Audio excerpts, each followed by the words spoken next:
चलो ओके, सब आ गए ना। अभी देखो हमने बात कहां तक कंप्लीट की थी, पहले एक बार देख लेते हैं quickly, as usual we'll revise. हमने बात कंप्लीट की थी कि बायोमोलिक्यूल्स जो होते हैं, हम लोग मेनली बात करेंगे कार्बोहाइड्रेट्स, प्रोटीन्स, लिपिड्स और न्यूक्लिक एसिड्स की। We spoke about proteins and we said that there are various types of amino acids. How many types did we study? We said there were how many types of amino acids? Basically 20. मैंने एक extra भी बताया था सेलिनोसिस्टीन जो 21 था। Lipids के लिए fatty acids मैंने बताया कि ये हायर कार्बोक्सिलिक एसिड्स होते हैं, और न्यूक्लिक एसिड यानी कि डीएनए आरएनए, न्यूक्लिक एसिड यानी कि क्या, डीएनए एंड आरएनए में हमने देखा था कि जो उनके यूनिट्स होते हैं वो कौन से होते हैं, वो न्यूक्लियोटाइड्स होते हैं। इसके साथ हम लोगों ने ये भी देखा था कि न्यूक्लियोसाइड है ना, न्यूक्लियोसाइड क्या था, अगर एक शुगर है प्लस नाइट्रोजन बेस है तो न्यूक्लियोसाइड है, उसमें फॉस्फेट भी लगा दिया तो न्यूक्लियोटाइड है। ये भी इक्वेशन हमने यहाँ पे ऐसे लिखकर देख लिया था, राइट। लिपिड्स में फैट्स एंड ऑयल्स आते हैं, ये भी ऑलरेडी पता है, हमने ये डिस्कस कर लिया। यहाँ तक we had finished our discussion. Now let's go to the next part, the आगे का part of the chapter, that is primary and secondary metabolites. Primary and secondary metabolites, right. Now first of all, what is the meaning of this word basically metabolites? Metabolites मतलब क्या है ये? तो देखो यार, ये products बोल सकते हो और बाय प्रोडक्ट्स बोल सकते हो of the process of metabolism. ना आप लोगों को मैंने पहले ही चैप्टर में मेटाबॉलिज्म क्या होता है ये ऑलरेडी पढ़ाया हुआ है, याद है सबको, कि लिविंग सेल में जब केमिकल रिएक्शन होते हैं तो उसको हम लोग क्या बोलते हैं बच्चों, मेटाबॉलिज्म बोलते हैं। इसके दो टाइप भी पढ़ाए थे, याद है, दो टाइप कौन से थे, एनाबॉलिक एंड कैटाबॉलिक, याद है सबको ये, है ना। तो यार जो भी मेटाबॉलिज्म से जो चीजें बन रही हैं या मेटाबॉलिज्म में जो चीजें यूज हो रही हैं, या तो रिएजेंट्स बोल सकते हो या रिएक्टेंट्स आप बोल सकते हो, सबस्ट्रेट्स बोल सकते हो, रिएक्टेंट्स और सबस्ट्रेट्स ये वर्ड भी यूज कर सकते हो आप, है ना। मतलब all the things that are going to be used in metabolism और that are going to be produced by metabolism, वो चीजें जो मेटाबॉलिक रिएक्शंस में या तो यूज होने वाली हैं या तो उनसे प्रोड्यूस होने वाली है, उन सारी चीजों को आप क्या बोलोगे, आप एक वर्ड में क्या बोलोगे, उनको मेटाबोलाइट्स बोल दोगे। क्या ये बात समझ आ रही है ना। So the idea is what, कि जब भी हम लोग बायोमोलिक्यूल्स की बात कर रहे हैं तो वो सारे बायोमोलिक्यूल्स या तो किसी चीज से हमारे बॉडी में बन रहे हैं। एक एग्जांपल ले लो, जैसे ग्लूकोज आपके बॉडी में कैसा बनेगा, किसी ने पूछा कि ग्लूकोज कैसे बना, तो आप क्या बोलोगे, आप बोलोगे मैंने स्टार्च खाया, मैंने स्टार्च जो है वो कंज्यूम किया। स्टार्च मतलब इन द फॉर्म ऑफ रोटी और चावल और whatever you eat, let's say, है ना, वो आपने क्या खाया, टेक्निकली आपने स्टार्च खाया। So that starch goes into your mouth, goes into your stomach and goes into your digestive system basically and breaks down into glucose. Yes, so how did glucose form? आप बोलोगे sir ये starch के break down से बना, मतलब starch का catabolism हुआ, starch का क्या हुआ, ब्रेक डाउन यानी कि कैटाबॉलिज्म हुआ तो ग्लूकोज बना, है कि नहीं। तो ये दोनों को मैं मेटाबोलाइट बोल सकता हूं एक तरह से, कि भाई इन्होंने मेटाबॉलिक रिएक्शन में पार्ट लिया। क्या ये बात समझ में आई? ये तो एक बहुत सिंपल एग्जांपल मैंने आपको दिया, बहुत सिंपल एग्जांपल। ऐसी हजारों लाखों चीजें हैं, राइट, जो एक लिविंग सेल के अंदर प्रोड्यूस होती है। जैसे बैक्टीरिया के बॉडी के अंदर कोई एंटीबायोटिक प्रोड्यूस हो रहा है, प्लांट के बॉडी के अंदर रबर से लेके, कॉफी से लेके, कोई पिगमेंट से लेके वो चीज प्रोड्यूस हो रही है जो हम लोग निकाल कर यूज करते हैं। Plant is producing pigment, we remove that and use it as coloured substance, right. Plant is producing latex, we remove that and use it as rubber, बोलोगे सही है ना। Animal is producing fat, we remove that and use it for some other purpose. Animal is producing, the body is producing muscle cells or whatever, we take that and use it for consumption, खाने के लिए। Fish is producing oil, मछली जो है, fish oil आपने सुना होगा, बहुत पॉपुलर होता है। मछली जो है उसके बॉडी में ऑयल बन रहा है, फिश ऑयल बन रहा है, वो यूज कर लिया हमने। तो बेसिकली हम ये कहने की कोशिश करें कि लिविंग ऑर्गेनिजम्स, लिविंग सेल्स के अंदर ऐसे बहुत सारे प्रोडक्ट्स, बाय प्रोडक्ट्स या रिएजेंट्स हैं जो हमारे लिए कैसे फाइनेंशियली, मतलब हमारे लिए कमर्शियली यूजेबल है। मतलब वो लेकर हम कुछ ना कुछ बिजनेस कर सकते हैं, उसका कुछ यूज कर सकते हैं, उसको बेच सकते हैं, या उसका कंजम्पशन तो हम कर ही सकते हैं। क्या ये बात आपके भेजे में गई? तो आप ऐसे लिविंग ऑर्गेनिजम्स में से उन सारे मेटाबोलाइट्स को लेके उनका यूजेज करोगे, और यहां पर हम उन मेटाबोलाइट्स को यूज कर रहे हैं, उनके बारे में पढ़ रहे हैं, है ना। So there are thousands of organic compounds like amino acids, sugars, आप देख सकते हो यहां पर, है ना। And we can call this biomolecules as, हम लोग बायोमोलिक्यूल्स को ही मेटाबोलाइट्स का नाम भी दे सकते हैं, मैंने ऑलरेडी बता दिया क्यों, है ना। अच्छा, अगर इन एनिमल टिश्यूज अगर आप देखो, one notices the presence of all the compounds that are shown in figure 9.1. See where is figure 9.1, ये है ना, जो फैट्स, ऑयल्स, डीएनए, आरएनए, ये सारी चीजें हैं जो हर एनिमल सेल में प्रेजेंट है, हर एनिमल सेल में है ना, ये सारी चीजें आपके बॉडी के हर सेल में। इन चीजों को बोलते हैं प्राइमरी मेटाबोलाइट्स। क्या बोलते हैं अपन? Primary metabolites. यानी कि normal higher plant, higher animals में जो शुगर, जो अमाइनो एसिड, जो फैटी एसिड और जो न्यूक्लिक एसिड, यानी कि ये जो चार मैंने चीजें लिखी थी ना, ये जो मेन चार बायोमोलिक्यूल, समझ रहे हो, ये कैटेगरीज, इनको आप क्या बोलोगे बच्चों? इनको आप बोलोगे प्राइमरी मेटाबोलाइट। क्या बोलोगे गधे बच्चों? प्राइमरी मेटाबोलाइट बोलोगे। ठीक है भाई, प्राइमरी मेटाबोलाइट बोल देते हैं। आगे, अगर हम लोग नॉर्मल जो हायर प्लांट्स और एनिमल्स हैं उनको छोड़कर थोड़े से लोअर प्लांट्स या फंगाई या माइक्रोब्स को हम लोग कंसिडर करें, तो इनके पास भी ऐसे बहुत सारे सब्सटेंसेस होते हैं जिसको हम लोग बोलते हैं सेकेंडरी मेटाबोलाइट्स। क्या बोलते हैं? Secondary metabolites. और सेकेंडरी मेटाबोलाइट्स के बहुत सारे एग्जांपल्स हैं, जैसे कि एल्कलॉइड्स है ना, बेसिकली वो सिंचोना ट्री वगैरह में से निकाल के यूज किया जाता है। बेसिकली इनके फार्मेकोलॉजिकल प्रॉपर्टीज होते हैं, आप ऐसा मान लो। एल्कलॉइड, ये वर्ड सुनो, प्लांट डिराइव्ड एल्कलॉइड्स। क्या बोला मैंने? Plant derived alkaloids, plant based alkaloids, अगर आप ऐसा बोल लो। so these are what? plant based alkaloids are basically drugs that affect your, drugs मतलब medicine वाले drugs, drugs that affect your central nervous system, है ना। जो भी दवाइयाँ आपके साइकोट्रोपिक ड्रग्स में, यानी कि मेंटल डिसऑर्डर्स को ट्रीट करने के लिए यूज हो रही है, या फिर जो ड्रग्स हैं जैसे कि मॉर्फिन, कोकेन, ये सारी जो है ना, वो बहुत सारे एल्कलॉइड बेस्ड प्लांट से निकाले जाते हैं। ठीक है, तो बेसिकली ड्रग्स यानी कि फार्मेकोलॉजी में ये यूज होते हैं। ओके, ये जो सेकेंडरी मेटाबोलाइट्स है उसमें एल्कलॉइड्स एक हो गया, फ्लैवेनॉइड्स हो गया, पिगमेंट्स हो गए, रबर है ना। रबर तो आपको पता ही, rubber comes from the rubber tree which is basically in the form of latex. Latex से क्या बनता है? लेटेक्स से बहुत सारी ना ग्लव्स, अपन जो ग्लव्स पहनते हैं वो ग्लव्स, कॉन्डम्स, ये सारी चीजें लेटेक्स से बनती है ना। और उसी का थोड़ा रिफाइंड फॉर्म क्या है? रबर है, तो पता ही है अपने को। उसके बाद आता है essential oils. Essential oils basically मतलब all your nutrition, like oils that are used for nutritional purposes, medicinal purposes, even recreational purposes nowadays. आप सबने देखा होगा ना, वो आजकल बहुत पॉपुलर है ये कि वो सेंटेड कैंडल्स हैं, वो आप जलाओगे तो थोड़ा हेल्दी हवा आएगी एंड ऑल दैट, वो सब चल रहा है। फ्रेग्रेंस भी आएगा और it's good for your health and all those things, basically essential oils, right? But mainly essential oils again are used as a basically a source of medicine. ठीक है, आपके स्किन वगैरह के लिए, कॉस्मेटिक्स में यूज होते हैं। एंटीबायोटिक्स, व्हाट आर एंटीबायोटिक्स बच्चों? They are basically drugs that kill microorganisms. They are produced by one microorganism and they kill another micro organism.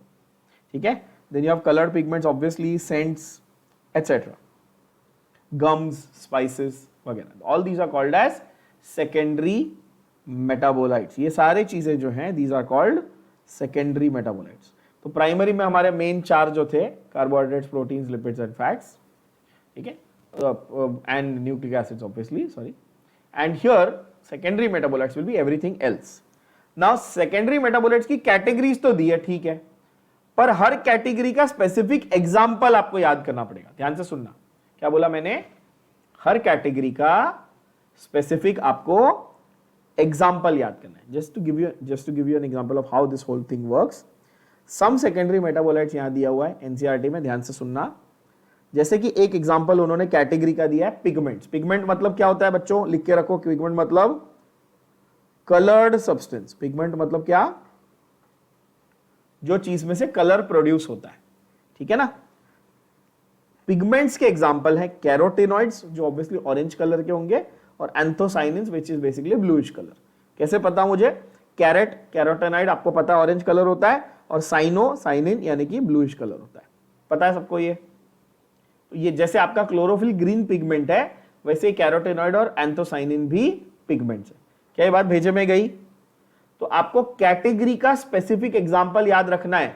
कोई पूछेगा कि कैरोटिनॉइड क्या है, तो आप क्या बोलोगे? Carotenoid is an example of pigment which is basically N example of secondary metabolite. बोलो यस और नो? यस। फिर सेकेंड कैटेगरी बहुत इंपॉर्टेंट कैटेगरी है, दैट इज एल्कलॉइड्स। कौन सी कैटेगरी है? एल्कलॉइड्स। इसके दो बहुत ही इंपॉर्टेंट एग्जांपल्स हैं, मॉर्फिन एंड कोडीन। क्या है? Morphine and codeine. कहां सुना है आप लोगों ने मॉर्फिन एंड कोडीन? सब बच्चों ने सुना होगा। मॉर्फिन और कोडीन कहां सुना हुआ है? हाँ, रिसेंटली बहुत न्यूज में आ रहा था, आर्यन खान का नाम, ड्रग्स वगैरह। उधर क्या क्या सुना था आप लोगों ने कि उसके पास गांजा मिला, ये मिला, वो मिला, है ना? गांजा बेसिकली होता है वीड, कैनाबिस बोलते हैं जिसको, उसी के और हायर फॉर्म्स बोल सकते हैं, ठीक है, ड्रग्स के higher forms. So these are all which type of drugs? These are called narcotic drugs. कौन से ड्रग बोलते हैं बच्चों? Narcotic drugs. न्यूज में आजकल रोज आता है ना, सुनते हो ना, एनसीबी ने रेड मार दी, ये सुना है? एनसीबी ने रेड मार दी, narcotic control bureau, narcotic drugs control bureau को हम लोग एनसीबी बोलते हैं। सुना होगा सबने, न्यूज में तो जरूर देखा होगा, है ना? तो नार्कोटिक ड्रग्स होते हैं कौन से? मॉर्फिन और कोडीन। अब आप बोलोगे कि सर अगर ये इतने हार्मफुल हैं और इतनी प्रॉब्लम है तो ये बनाते क्यों है? ये सवाल आता है हमें, हर साल कोई ना कोई बच्चा ये सवाल जरूर लेके आता है मेरे पास कि सर ये ऐसा क्यों होता है कि भाई अगर मालूम है मॉर्फिन में प्रॉब्लम है, मालूम है कोडीन में प्रॉब्लम है, क्यों बनाने का? तो भाई मेरे ऐसा है कि ये जो मॉर्फिन और कोडीन है ये यूजलेस प्रोडक्ट्स नहीं है, ये बहुत यूजफुल चीजें हैं। These are narcotic drugs which are capable of reducing extreme pain. Suppose कोई ऐसा पेशेंट है जिसको कैंसर के लास्ट स्टेज का पेन है, सपोज कोई ऐसा पेशेंट है जिसको वॉर में कोई मतलब आपका सोल्जर लड़ने गया और उसको गोली लग गई, एक्सट्रीमली पेनफुल कंडीशन है ना, उसको AK-47 से गोली लग गई, पूरा बोन शैटर हो गया, किसी इंसान के ऊपर बिल्डिंग गिर गई, पूरी बॉडी क्रश हो गई है। आप इमेजिन कर सकते हो the level of pain that is there, है ना? तो क्या नॉर्मल क्रोसिन खा के उसका पेन जाएगा क्या? क्या लगता है आपको? नहीं जाएगा ना? तो ऐसे केस में मॉर्फिन दिया जाता है जो एक्सट्रीमली स्ट्रॉन्ग पेन किलर है। The side effect of morphine is that it will reduce the pain, but आपके पूरे सेंट्रल नर्वस सिस्टम को वो एकदम से रिलैक्स कर देता है। तो क्या होता है, पेशेंट को ऐसा वो अपन बोलते हैं ना फ्लोटिंग सेंसेशन, हाई। एक वर्ड हमेशा आपने सुना होगा, जो लोग ड्रग्स लेते हैं उनको क्या फील होता है? हाई। आप लोगों की जनरेशन में आपने ये सुना होगा, किक लगती, किक सुना होगा, किक लगती। जो लोग सिगरेट पीते हैं, ड्रग्स लेते हैं, उनको क्या होता है? किक लगती है। सुना है ये वर्ड? तो basically the idea is what कि वो उनको वो जो एक शांत और काम सेंसेशन फील होता है, राइट? ये बनाया गया था पेशेंट्स के लिए। प्रॉब्लम क्या हुआ? जो चर्ची लोग हैं वो इसको अब्यूज करने लग गए। वो क्या करने लगे? इसको यूज करके वो मजे लेने लगे। तो है वो यूजफुल चीज, है वो यूजफुल ड्रग, बट उसका जो अब्यूज होने लगा, इसलिए वो NCB narcotics control bureau and फिर वो इलीगल बना दिया उस ड्रग को यूज करना एंड ऑल दैट, राइट? अभी भी आप अगर कोई हॉस्पिटल में जाते हो और कोई पेशेंट है जिसको बहुत जरूरत है पेन किलर की, तो उसको मॉर्फिन दिया जाता है ऑफिशियली। प्रॉब्लम क्या है कि पेशेंट जब ठीक हो गया और उसके बाद वो रोज मॉर्फिन लगाने लगे तो प्रॉब्लम है। क्या ये बात समझ पा रहे हो आप? है ना? तो इसलिए मॉर्फिन एंड कोडीन काफी इंपॉर्टेंट एल्कलॉइड्स हो जाते हैं। मैंने ऑलरेडी बता दिया एल्कलॉइड्स कौन से थे। ये बेसिकली ड्रग्स थे। कौन से ड्रग्स थे बच्चों? ये बेसिकली नार्कोटिक ड्रग्स थे। क्या थे ये? नार्कोटिक ड्रग्स थे, ठीक है ना? नेटफ्लिक्स पे एक सीरीज भी आती है, आपने देखी होगी सबने, नार्कोस, बहुत फेमस है ना? पाब्लो एस्कोबार नाम का एक रियल बंदा था, उसके बारे में वो पूरी सीरीज बनाई थी उन्होंने, अभी भी चल रही है, उसका 4th सीजन आ गया इनफैक्ट, है ना? Narcos, basically the word narco comes from the word sleep. Narcos मतलब स्लीप इंड्यूसिंग। तो ये वो ड्रग्स हैं जो एकदम मतलब सुला देते हैं किसी को, है ना? खैर मैं बहुत ज्यादा ही बोल रहा हूं इनके बारे में, बट बेसिकली एग्जांपल याद कर लेना, morphine and codeine are examples of what, alkaloids which are basically narcotic drugs. I hope ये क्लियर हुआ। यस, एसेंशियल ऑयल्स का एग्जांपल है, एसेंशियल ऑयल्स का एग्जांपल है lemon grass oil. Essential oil का एक ही एग्जांपल है, कौन सा, लेमन ग्रास ऑयल। टॉक्सिन्स में ricin, very very important example, कई बार एंट्रेंस एग्जाम्स में इसके ऊपर सवाल आता है। कौन सा है टॉक्सिन्स में, राइसिन, RICIN, ठीक है। ये आप हॉलीवुड फिल्म्स में बहुत कॉमनली ये नाम आप हमेशा सुनोगे, एब्रिन और राइसिन, राइसिन ज्यादा सुनने मिलता है। Ricin is a highly toxic substance that is used for killing people, basically, है ना, poisoning people. Then you have drugs में, अदर ड्रग्स में विनब्लास्टिन एंड क्यूरक्यूमिन। कौन सा है, विनब्लास्टिन एंड क्यूरक्यूमिन। ये रिपीट नहीं करोगे तो नाम याद नहीं रहेंगे, क्योंकि इसमें प्रोनाउंसिएशन अजीब है, बहुत सारे बच्चे इसमें प्रोनाउंसिएशन में मिस्टेक करते हैं। ध्यान से देख लो, विनब्लास्टिन एंड क्यूरक्यूमिन। क्या नाम है, vinblastine, curcumin. Okay, these are what, these are drugs, ठीक है। अब ये भी बता देता हूं, विनक्रिस्टीन, विनब्लास्टिन, ये सब जो ड्रग्स हैं, ठीक है। फार्माकोलॉजी की क्लास नहीं चल रही है, बहुत ज्यादा डिटेल में नहीं जाऊंगा, बट हाँ, ये विनक्रिस्टीन, विनब्लास्टिन, क्यूरक्यूमिन, ये सारे जो ड्रग्स हैं, ये अगेन ये बहुत ही हाईली इन्फेक्शियस केसेस में वगैरह यूज किए जाते हैं ना, एंटीवायरल ड्रग्स वगैरह होते हैं ये, ठीक है। और उसके बाद पॉलीमेरिक सब्सटेंस तो आपको पता ही है, पॉलीमर्स जैसे कि rubber, cellulose, gums etcetera. Polymers that is rubber, gums and cellulose. तो ये जो एग्जांपल मैंने यहाँ पे मार्क किए हैं, खास करके ricin as an example of a toxin and morphine and codeine as examples of alkaloids, that is your narcotic alkaloids.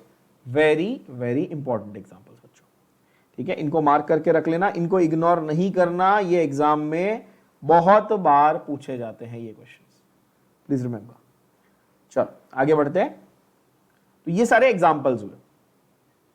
Now जो ये सेकेंडरी मेटाबोलाइट्स हैं, जो ये सेकेंडरी मेटाबोलाइट्स हैं, इनके स्पेसिफिक यूजेस को आगे हम लोग पढ़ने वाले हैं।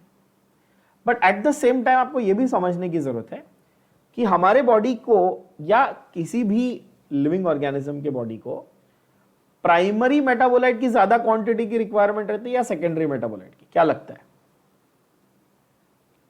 अगर आप एक प्लांट या एनिमल हो या आप एक लिविंग ऑर्गेनिज्म हो, तो आपके सेल को, आपके टिश्यूज को ग्लूकोज की जरूरत है एनर्जी के लिए, बोलो हाँ या ना। प्रोटीन्स की जरूरत है स्ट्रक्चर बनाने के लिए, है ना, they are the building blocks, पता ही आपको। तो आपको जो मेन जो चार मैंने प्राइमरी चीजें बोली ना, DNA, RNA, that is nucleic acids, proteins, lipids और कार्ब्स, इनकी ज्यादा जरूरत है। क्या ये बात सही है? क्या ये बात सही है? और जो बाकी ये जो सेकेंडरी चीजें हैं, जो भी लिविंग ऑर्गेनिज्म इनको प्रोड्यूस कर रहा है, इनकी बहुत ही छोटी क्वांटिटी, वेरी स्मॉल क्वांटिटी में रिक्वायरमेंट रहती है, या स्मॉल क्वांटिटी में इनका प्रोडक्शन होता है। ये बात भी सही है? तो आप बोलोगे हाँ सही है भाई, ये तो लॉजिकल लग रहा है। तो जो लार्ज क्वांटिटी में है ना, और जो स्मॉल क्वांटिटी में, उन दोनों का रोल भी समझना जरूरी है। एक तो वो, दूसरा कि कुछ मॉलिक्यूल्स जो हैं, कुछ मॉलिक्यूल्स जो हैं, उनके बड़े मॉलिक्यूलर वेट्स हैं। उनके क्या है? उनके मॉलिक्यूलर वेट कैसे हैं?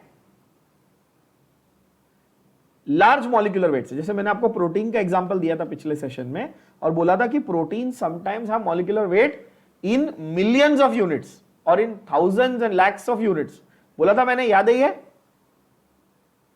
विच मीन्स प्रोटीन का हम लोग जो मॉलिक्यूल है उसको कॉम्प्लेक्स माने कि सिंपल माने? क्या बोलते हो? प्रोटीन के मॉलिक्यूल को सिंपल मानू कि कॉम्प्लेक्स मानू बच्चों?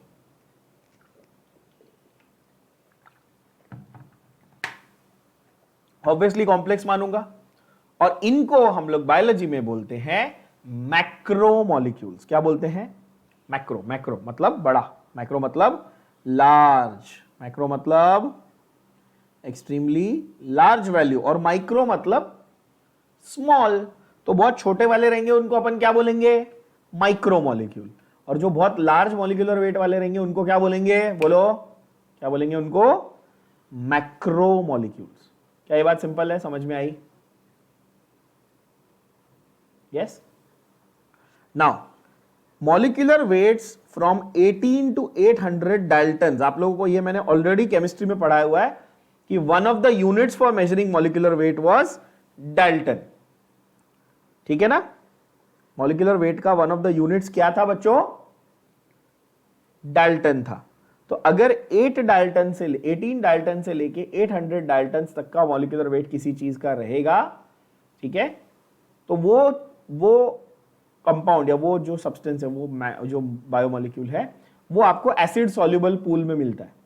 अब कुछ बच्चे सोच रहे हैं सर ये एसिड सॉल्युबल पूल क्या है, तो मैं आपको याद दिला दूं गधे बच्चों, हमने स्टार्टिंग में इस चैप्टर के सीधा शुरुआत में एक ये किया था ना एक्सपेरिमेंट, बोला था मोर्टार पेसल लो, उसमें टिश्यू को मिक्स करो, एसिड डालो, तो इसमें एक एसिड सॉल्युबल पार्ट था और एक एसिड इनसॉल्युबल पार्ट था, याद आया?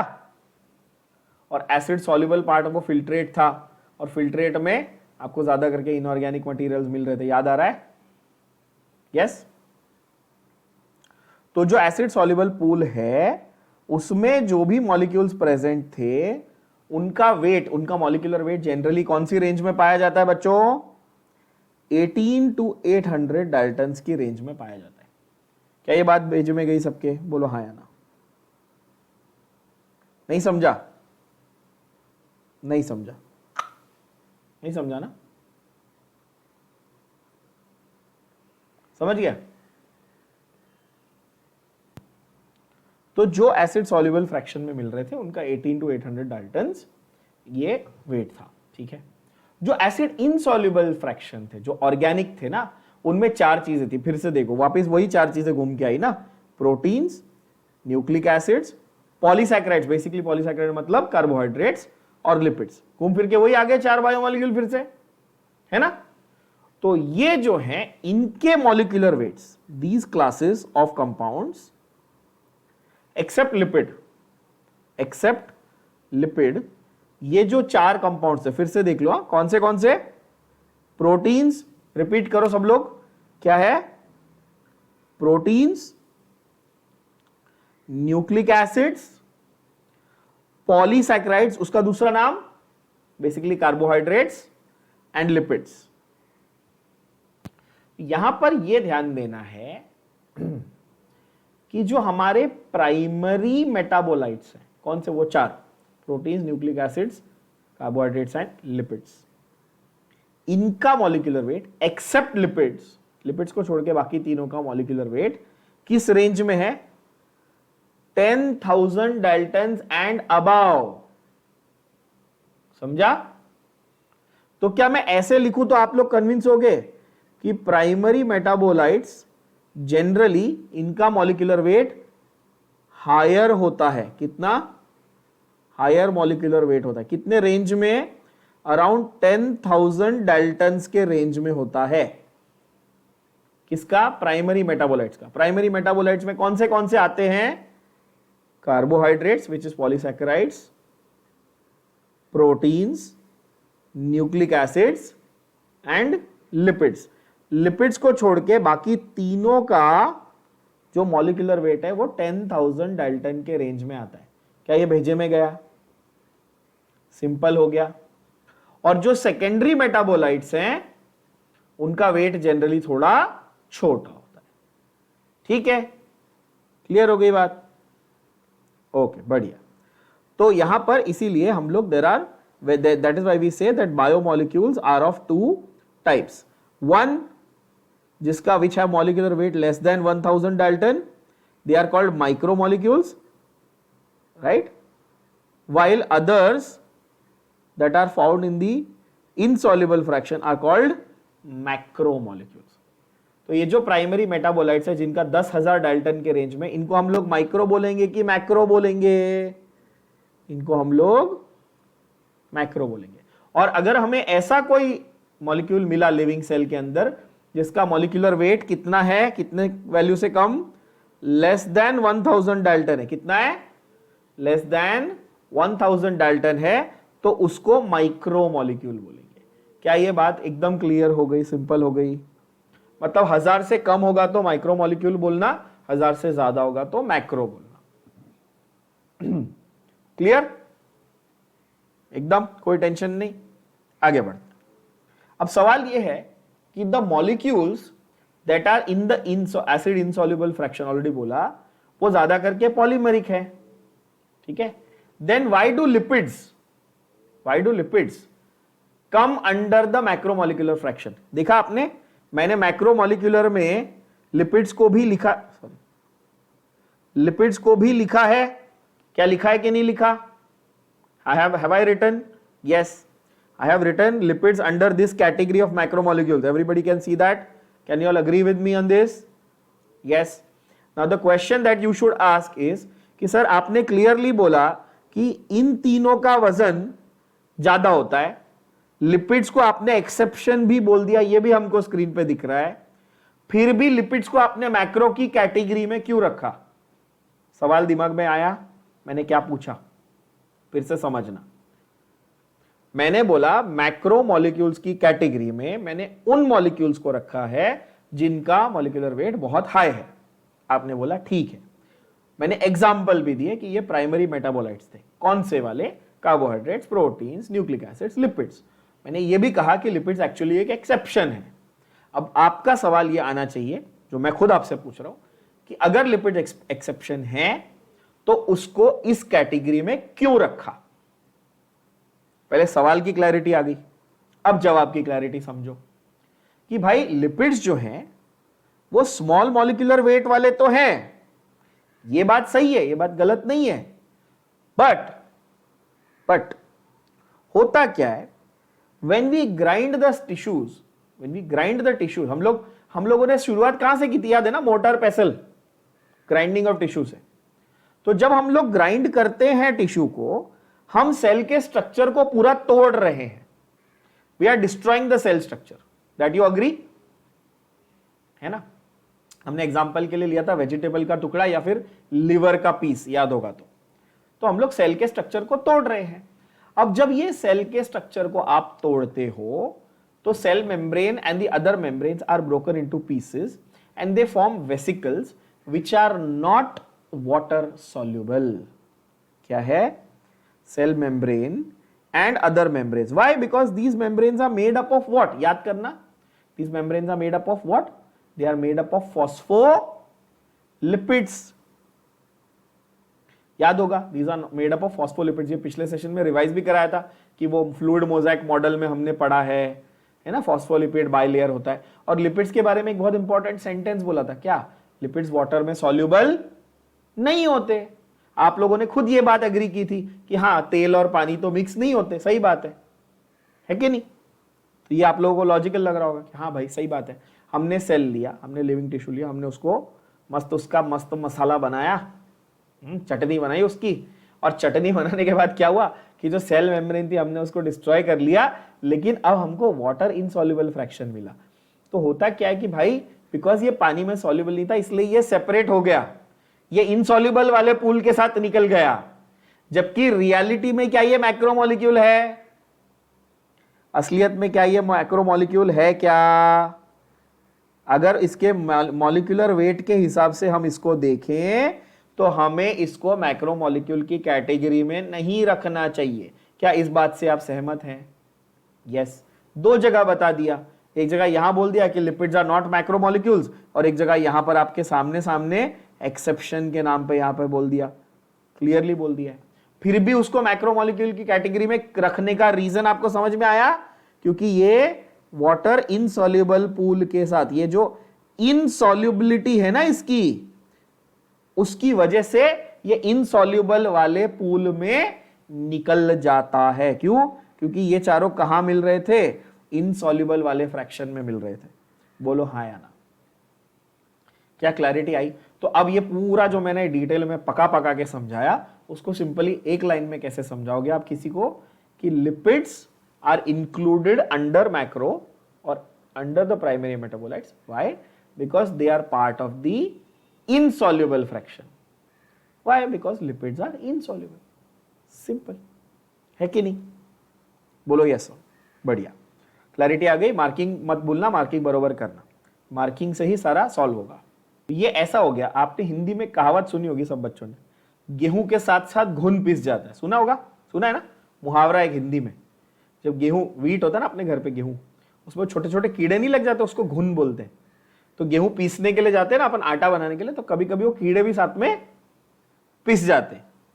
वैसे ही यहां हो गया कि लिपिड असल में मैक्रोमोलिक्यूल की कैटेगरी में नहीं था, बट बिकॉज ऑफ द इनसॉल्युबिलिटी वो उसके साथ में इनसॉल्युबल फ्रैक्शन में आ गया। ठीक है ना? अच्छा, ये जो एसिड सॉल्युबल पूल, अब ये अभी तक जो हमने चारों बात की है, जो मेन मेटाबोलाइट्स, ये तो इनसॉल्युबल पूल थे। इनको छोड़ के बाकी सब जो बचे वो साइटोप्लाज्मिक कॉम्पोजिशन को रिप्रेजेंट कर रहे हैं, ऑर्गेनिक मैटर को, है ना। एंड अगर दोनों को साथ में रखें, मतलब एसिड सॉल्युबल और एसिड इनसॉल्युबल दोनों की एक पूरी लिस्ट बनाए, तो बेसिकली वो सेल के कॉम्पोजिशन को रिप्रेजेंट कर रहा है, सीधी बात है। और सेल की कॉम्पोजिशन हमको कैसे समझ में आई? हमें ये क्या समझ में आई सेल की कॉम्पोजिशन? वाटर का कॉम्पोजिशन 70 to 90% होता है, एवरेज आप 75 मान सकते हो, 3/4, है ना। प्रोटीन्स का कॉम्पोजिशन कितना होता है सेल में? Around 10 to 15%। कार्बोहाइड्रेट्स कितने होते हैं? 3%। लिपिड्स कितने होते हैं? 2%। Nucleic acid 5 to 7%, and all the ions together form only 1% of your cellular structure. इससे क्या सीखने मिला कि मैक्सिमम क्या है आपके सेल में? पानी, और मिनिमम क्या है आपके सेल में? आयन्स। क्या ये बात समझ में आ गई? तो ये क्वेश्चन बनते हैं, मैक्सिमम वाला भी बनेगा एमसीक्यू और मिनिमम वाला भी एमसीक्यू बनेगा। आई होप ये क्लियर है। बढ़िया। अगला बायोमोलिक्यूल जिसको हम लोग डिटेल में स्टडी करेंगे। तो आप बोलोगे सर ये तो अमाइनो एसिड्स तो आपने बता दिए, और लेकिन ये आप मत भूलना बच्चों कि अमाइनो एसिड बताते वक्त मैंने क्लियरली ये बात कही थी कि अमाइनो एसिड से ही प्रोटीन बनता है। क्या ये बात कही थी मैंने? अमाइनो एसिड से ही क्या बनता है? प्रोटीन बनता है। इनफैक्ट आपको याद होगा तो मैंने ये एग्जांपल दिया था कि एक वॉल है, मतलब दीवार का एग्जांपल दिया था कि अमाइनो एसिड हमारा ब्रिक है और प्रोटीन हमारी दीवार है ना। ये मेरा फेवरेट एग्जांपल है। तो बेसिकली अब हम लोग प्रोटीन्स की बात कर रहे हैं, तो आपको यह समझ में आ जाएगा पहली ही लाइन जो लिखी हुई है कि proteins are linear chains of amino acids. Proteins are nothing but chains of amino acids. आप बोलोगे ठीक है भाई, सही है। They are polypeptides also. Proteins are what? Polypeptides. And proteins के जो लिंकेजेस हैं वो कैसे हैं? वो पेप्टाइड बॉन्ड के लिंकेजेस हैं। प्रोटीन के जो लिंकेज है वो कैसे है? वो पेप्टाइड बॉन्ड के लिंकेज। अब ये है तो दो ही लाइन, बट इसको समझने के लिए थोड़ा सा आपको डिटेल में घुसना पड़ेगा। चलो डिटेल में जाते हैं। अब थोड़ा सा इमेजिन करो जरा।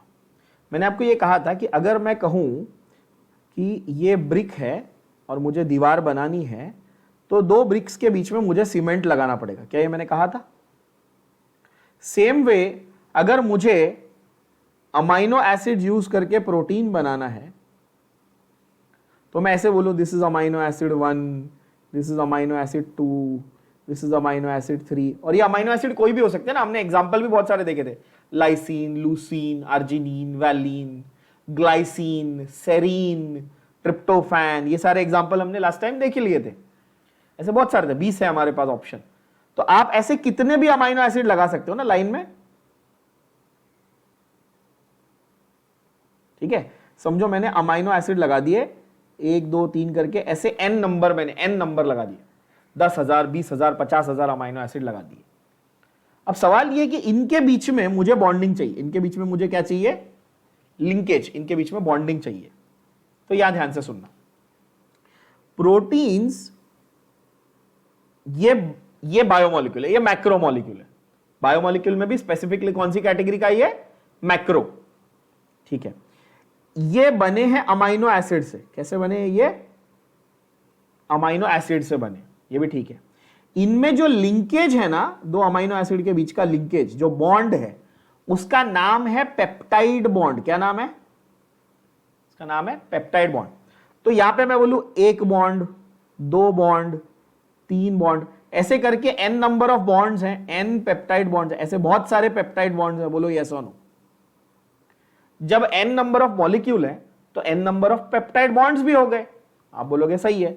तो इसीलिए प्रोटीन को मैंने क्या बोल दिया? पॉली। पॉली मतलब मेनी, पेप्टाइड, पॉलीपेप्टाइड, बोलो यस और नो, एकदम इजी, समझ में आ गया।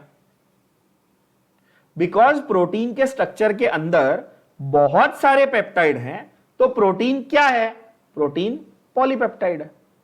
पीटर पार्कर ही स्पाइडरमैन है, प्रोटीन ही पॉलीपेप्टाइड है कि नहीं? अब ये पहली लाइन पढ़ो, अब इजी लग रही है, प्रोटीन्स आर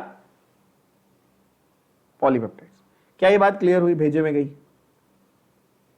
सेम में मैं ऐसे बोलूं क्या, डीएनए इज पॉलीन्यूक्लियोटाइड, अब आपको कन्विंसिंग लगेगा, हाँ, क्योंकि सर ने पिछली बार बताया था कि डीएनए बहुत सारे न्यूक्लियोटाइड से बनता है, तो डीएनए को पॉलीन्यूक्लियोटाइड बोल दिया तो चलेगा, है कि नहीं?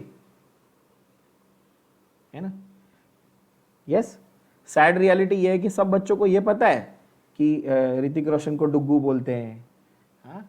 और क्या करीना कपूर को बेबो बोलते हैं, लेकिन प्रोटीन को पॉलीपेप्टाइड बोलते हैं, ये कौन सीखेगा? सीखो, सीख लिए। और डीएनए को क्या बोलोगे? पॉली न्यूक्लियोटाइड बोलोगे, ठीक है बच्चों, है ना? और ये पॉलीन्यूक्लियोटाइड कैसे बने ये भी मैंने सिखा दिया कि ऐसे चेन है, लाइन से एक चेन बनी हुई है, बहुत सारे अमाइनो एसिड लगाए हुए हैं, और हर दो अमाइनो एसिड के बीच में एक क्या है? पेप्टाइड का बॉन्ड है।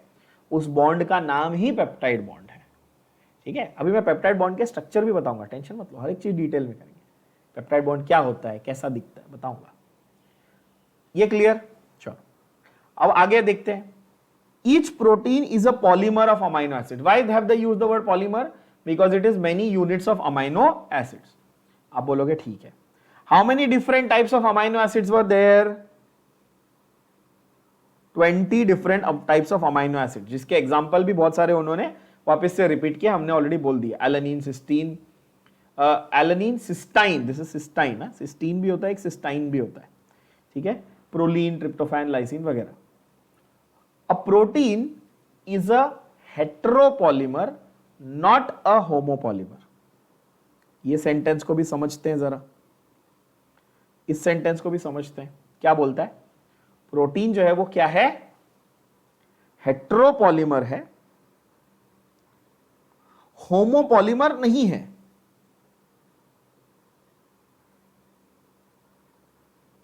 इसका मतलब क्या है? फिर से आ जाओ, तो अभी यहां पे आओ, देखो, तो हमने वही फिर से वही हम लोग करें कि भाई बहुत सारे अमाइनो एसिड लगाए हैं, ठीक है?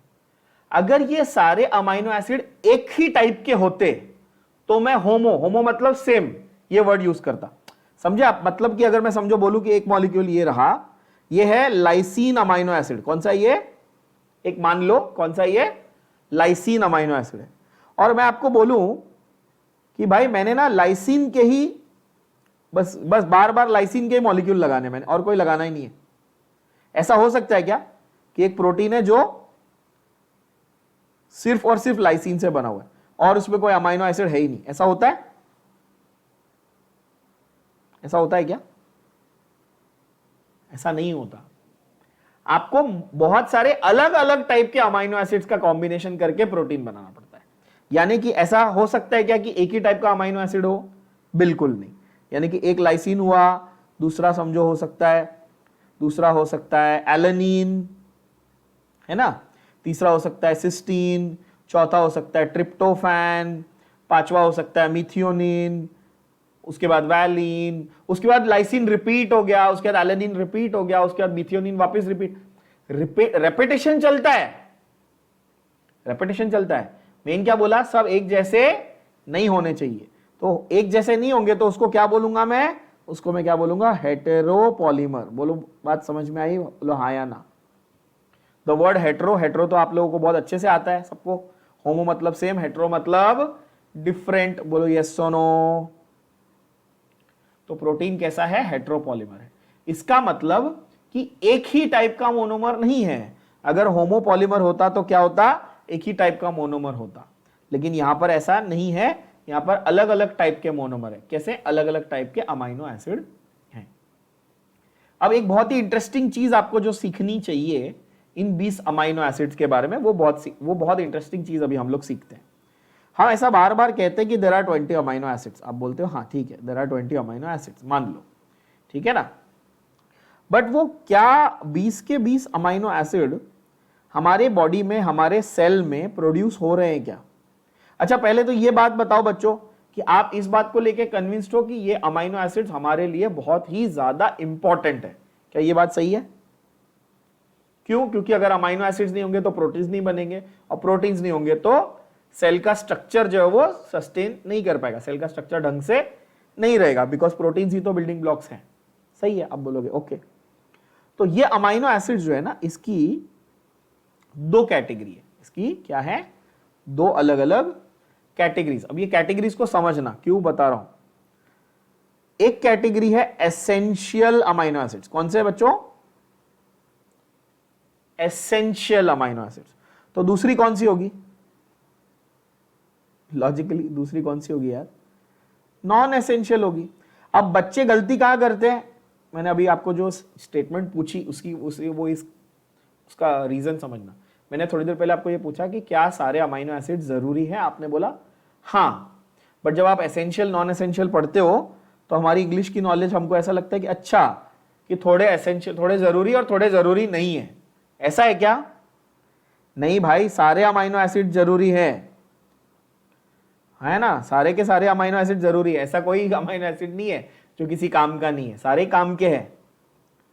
तो आप बोलोगे सर जब सारे ही काम के हैं तो काय के लिए क्लासिफिकेशन बनाया है ना? ये अगला सवाल होना चाहिए ना, कि जब सारे ही काम के हैं, सारे ही जरूरी है, तो ये क्यों बनाया? तो फिर डिफरेंशिएट करके फायदा क्या हुआ? तो डिफरेंशिएट, यहां पे एसेंशियल वर्ड को लिटरली मत लेना। एसेंशियल का मतलब ये मत समझना कि जरूरी। यहां पर एसेंशियल का मतलब पहले समझना बच्चों, ठीक है ना? एसेंशियल का मतलब समझना। एसेंशियल का मतलब है they have to be supplied from diet. They have to be supplied in your diet. समझे? मतलब आप जो खाना खाते हो उसमें ये होने चाहिए। क्यों होने चाहिए? थोड़ा दिमाग लगाओ। मतलब कि मुझे ये प्रोटीन बाहर से खाने में क्यों खाने चाहिए? क्योंकि ये मेरे बॉडी में नेचुरली प्रोड्यूस नहीं हो रहे। अब गया एसेंशियल का मतलब दिमाग में गया? मतलब it is essential that these have to be present in your food, ऐसा वो बोल रहे हैं।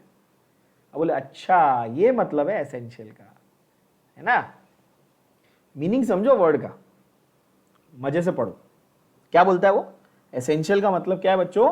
That it is essential that these amino acids have to be supplied in your food externally. क्यों? Because they are not naturally produced in your cells. जरूरी तो ये भी है और जरूरी तो ये भी है, बट नॉन एसेंशियल्स वाले कैसे हैं? They need not be supplied from your diet. मतलब अगर इसको आप बाहर से नहीं खाओगे तो भी चलेगा। क्यों? क्योंकि ये आपके सेल में नेचुरली प्रोड्यूस हो रहे हैं। क्या ये एकदम कॉन्सेप्ट दिमाग में गया?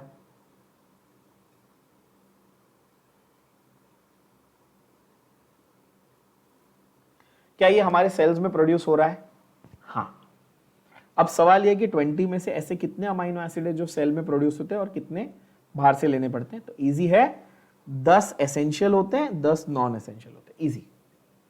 20 में से 10 अमाइनो एसिड हैं जो एसेंशियल है, 10 अमाइनो एसिड है जो नॉन एसेंशियल है। इतना क्लियर हुआ? यहां पे ये भी लिख देता हूं, since not produced by the cell, तो इसमें कोई कंफ्यूजन का स्कोप ही नहीं रहेगा। आई होप आप सब लोग नोट्स लिख रहे हो प्रॉपरली।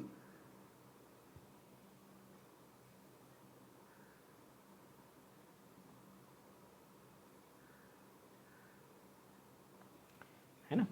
अब 20 अमाइनो एसिड है, उसमें से 10 एसेंशियल हैं। हमें उन 10 अमाइनो एसिड्स के नाम याद करने पड़ेंगे, which is something that a lot of students feel, क्या रे सर क्या पूरी लिस्ट याद करवाते हो? हाँ, बहुत इंपॉर्टेंट है। ये जो 10 एसेंशियल अमाइनो एसिड्स है, आपको इनके नाम बच्चों याद करने पड़ेंगे, और नाम बहुत इजी है। I will give you a shortcut, a trick to remember it. It is AVH hill, AV hill, MPTT। फिर से देखो, it is AV hill MPTT। कितने हुए गिनो? Now whenever you are writing the list of the essential amino acids, the first one is the most controversial in this case। ये जो मैंने list दी आपको, जो पहला वाला है ए से एक्चुअली आता है आर्जिनिन। ए से क्या आता है? Arginine. And why this is controversial is, in many sources, in many reference books, in many higher classes, you will study that arginine is not included under essential। ठीक है, तो फिर तो कितने हुए एसेंशियल? 9 ही हुए, है ना। बट आर्जिनिन जो है ना, इसके बारे में एक मेंशन कर देना कि ये एक्चुअली अगर हम लोग रियलिटी देखें तो ये सेमी एसेंशियल है। मतलब कुछ कंडीशंस में ये एसेंशियल हो जाता है, कुछ कंडीशंस में ये नॉन एसेंशियल हो जाता है। तो ये थोड़ा सा सेमी वाला इसका हिसाब है। कैसा? ये सेमी एसेंशियल आप बोल सकते हो, ठीक है। बट इसके अलावा सारे के सारे प्रॉपरली एसेंशियल अमीनो एसिड्स है। तो पहला वाला कौन सा है बच्चों? आर्जिनिन। रिपीट करेंगे, कौन सा है? आर्जिनिन। वी से है वैलीन। कौन सा है? वी से वैलीन। पहला है आर्जिनिन, दूसरा है वैलीन, तीसरा है एच से हिस्टिडीन। क्या है? तीसरा है हिस्टिडीन। आई से next one is isoleucine. Pronunciation बरोबर करो, नहीं तो स्पेलिंग नहीं समझेगी। आई से क्या है? आइसोल्यूसिन। स्पेलिंग पे भी ध्यान दो, प्रोनाउंसिएशन पे भी ध्यान दो, नहीं तो स्पेलिंग गड़बड़ कर दोगे। एल से लुसीन। आई से आइसोल्यूसिन, एल से लुसीन। सेकेंड एल से है लाइसीन। कौन सा है? लाइसीन। एम से है मिथियोनीन। एम से है मिथियोनीन। पी से है फिनाइल एलानीन। पी से क्या है? फिर से बोलो, फिनाइल एलानीन। टी से है थ्रियोनीन। क्या है? टी से थ्रियोनीन। एंड लास्ट टी से है ट्रिप्टोफैन। क्या है? ट्रिप्टोफैन। ना इनमें से काफी सारे नाम हमने ऑलरेडी लास्ट टाइम जब हम एग्जांपल्स देख रहे थे कि एसिडिक वाले भी होते हैं, बेसिक वाले भी होते हैं, न्यूट्रल वाले भी होते हैं, हमने काफी सारे नाम, जैसे कि हमने फिनाइल एलानीन का नाम देखा था, वहां पे लाइसीन का नाम देखा था, ट्रिप्टोफैन का नाम देखा था, बहुत सारे नाम, वैलीन वगैरह देखा था हमने ऑलरेडी। ठीक है, तो कुछ ऐसा नहीं कि आप कुछ नया रॉकेट साइंस सीख रहे हो, पर हाँ आपको ये 10 के 10 नाम एक साथ लर्न करने पड़ेंगे। मैंने ट्रिक क्या बताई आपको? AV हिल MPTT ऐसे याद कर लेना है। फिर से रिपीट कर लो सारे के सारे। Arginine, valine, histidine, isoleucine, leucine, lysine, methionine, phenylalanine, threonine and tryptophan. ये 10 हो गए आपके कौन से? Essential amino acids. कौन से हो गए? Essential amino acids. आर्जिनिन मैंने ऑलरेडी लिख दिया है कि सेमी है, तो कभी अगर ऐसा कंफ्यूजन आ जाए कि एक समझो ऐसा क्वेश्चन आ गया कि which of these is essential, और उसमें आर्जिनिन भी ऑप्शन है और समझो वैलिन भी है, तो वैलिन गारंटीड एसेंशियल है, आर्जिनिन का थोड़ा कंट्रोवर्सी है, तो आप वैलिन मार्क करेंगे। समझ में आ रहा है ना? तो बच्चों आप लोगों के जो 20 अमाइनो एसिड्स उसमें से 10 एसेंशियल है। फिर इसके अलावा जो बच गए जैसे कि सेरीन वगैरह जो है ना, वो सारे वो नॉन एसेंशियल में आ जाते। ग्लूटामिक एसिड, एस्पार्टिक एसिड, ये सारे हैं ना, वो लर्न नहीं करने आपको। पहले आप 10 एसेंशियल ही लर्न कर लो, वो आपको सारे के सारे रटने नहीं है। 10 एसेंशियल वाले जो है वो रटने हैं, ठीक है, क्योंकि इसके ऊपर एमसीक्यू क्वेश्चंस नीट में बहुत पॉपुलर एमसीक्यू क्वेश्चंस आते हैं, बहुत बार आए हुए हैं कि भाई वो आपको कोई भी 4 ऑप्शन देगा और बोलेगा बताओ इसमें से एसेंशियल वाला कौन सा है या इसमें से नॉन एसेंशियल वाला कौन सा है ना। तो आपको ये लिस्ट तो जरूर सबको लर्न करनी ही करनी है, ठीक है। वैसे आगे जाके जैसे जैसे हम लोग आगे बढ़ते जाएंगे बायोलॉजी और केमिस्ट्री दोनों में, मैं आपको बाकी के 10 भी पूरे के पूरे लर्न करवा दूंगा, ठीक है, उसकी आप चिंता मत करो। और यहाँ पर भी लर्निंग के लिए आपको ट्रिक दी है मैंने, मैं ऐसा नहीं एक्सपेक्ट कर रहा हूँ कि आप बैठ के ऐसा घिस घिस के रट्टा मारो, ऐसा नहीं है, मैंने ट्रिक दे दिया, आप इजीली याद कर सकते हो। ठीक है, हाँ ये जरूर है कि आपको रेपिटेशन करना पड़ेगा, ये मत सोचो कि बस अपने लेक्चर आपने देख लिया बस हो गया, ऐसा नहीं है, सुन लिया बस हो गया, ऐसा नहीं होता है। ठीक है, आपको रेपिटेशन करना पड़ेगा। फिर से बता, एसेंशियल नॉन एसेंशियल का मतलब सबको समझ में आ गया, एसेंशियल के 10 नाम याद हो गए। ठीक है, हेट्रोपॉलीमर है ये भी पता चल गया, पॉलीपेप्टाइड है ये भी पता चल गया। यहां तक क्लैरिटी? आप देखो सिर्फ 5 लाइन में इतनी इंफॉर्मेशन थी, देख सकते हो। हाँ, तो बहुत डिटेल्ड चैप्टर है बच्चों ये, एनसीईआरटी में दिया हुआ एक एक लाइन है, बट उसके पीछे का एक्सप्लेनेशन 10-10 पेज भी भर सकते हो आप, इतना इंपॉर्टेंट है ये। ओके चलो, सो होमोपॉलीमर में एक ही टाइप का मोनोमर रिपीट होता है। ठीक है, आगे हम ये पढ़ते हैं कि जैसे certain amino acids are essential for our health and they have to be supplied through our diet. As I mentioned, please don't go by the words essential for your health. All amino acids are essential only for your health. Here what it means is they have to be supplied through diet. Essential have to be supplied through diet. Hence the dietary protein. इसलिए आपको बचपन से ये ज्ञान दिया जाता है कि बेटा दाल खाओ, बेटा प्रोटीन खाओ, अगर आप नॉन वेजिटेरियन हो तो मीट या चिकन खाओ, फिश खाओ, अंडा खाओ। क्यों? क्योंकि प्रोटीन अगर आप कंज्यूम नहीं करोगे तो ये 10 एसेंशियल अमाइनो एसिड्स आपके बॉडी में नहीं पहुंचेंगे, है ना? Right, okay, so therefore amino acids are like that. Proteins carry out many functions. Protein हमारे बॉडी में बहुत सारे फंक्शंस करते हैं।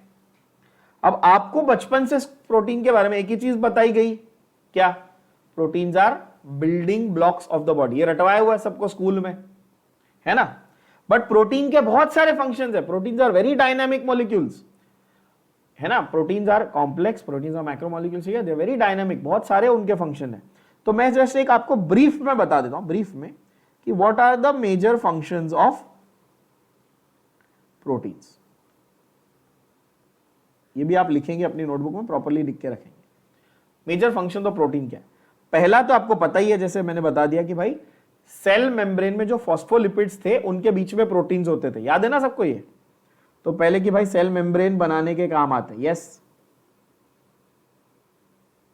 तो अगर वो स्ट्रक्चर क्रिएट कर रहे हैं, अगर वो सेल मेम्ब्रेन का स्ट्रक्चर क्रिएट कर रहे हैं, तो क्या मैं उनको स्ट्रक्चरल प्रोटीन बोल सकता हूं? बोलो हाँ या ना।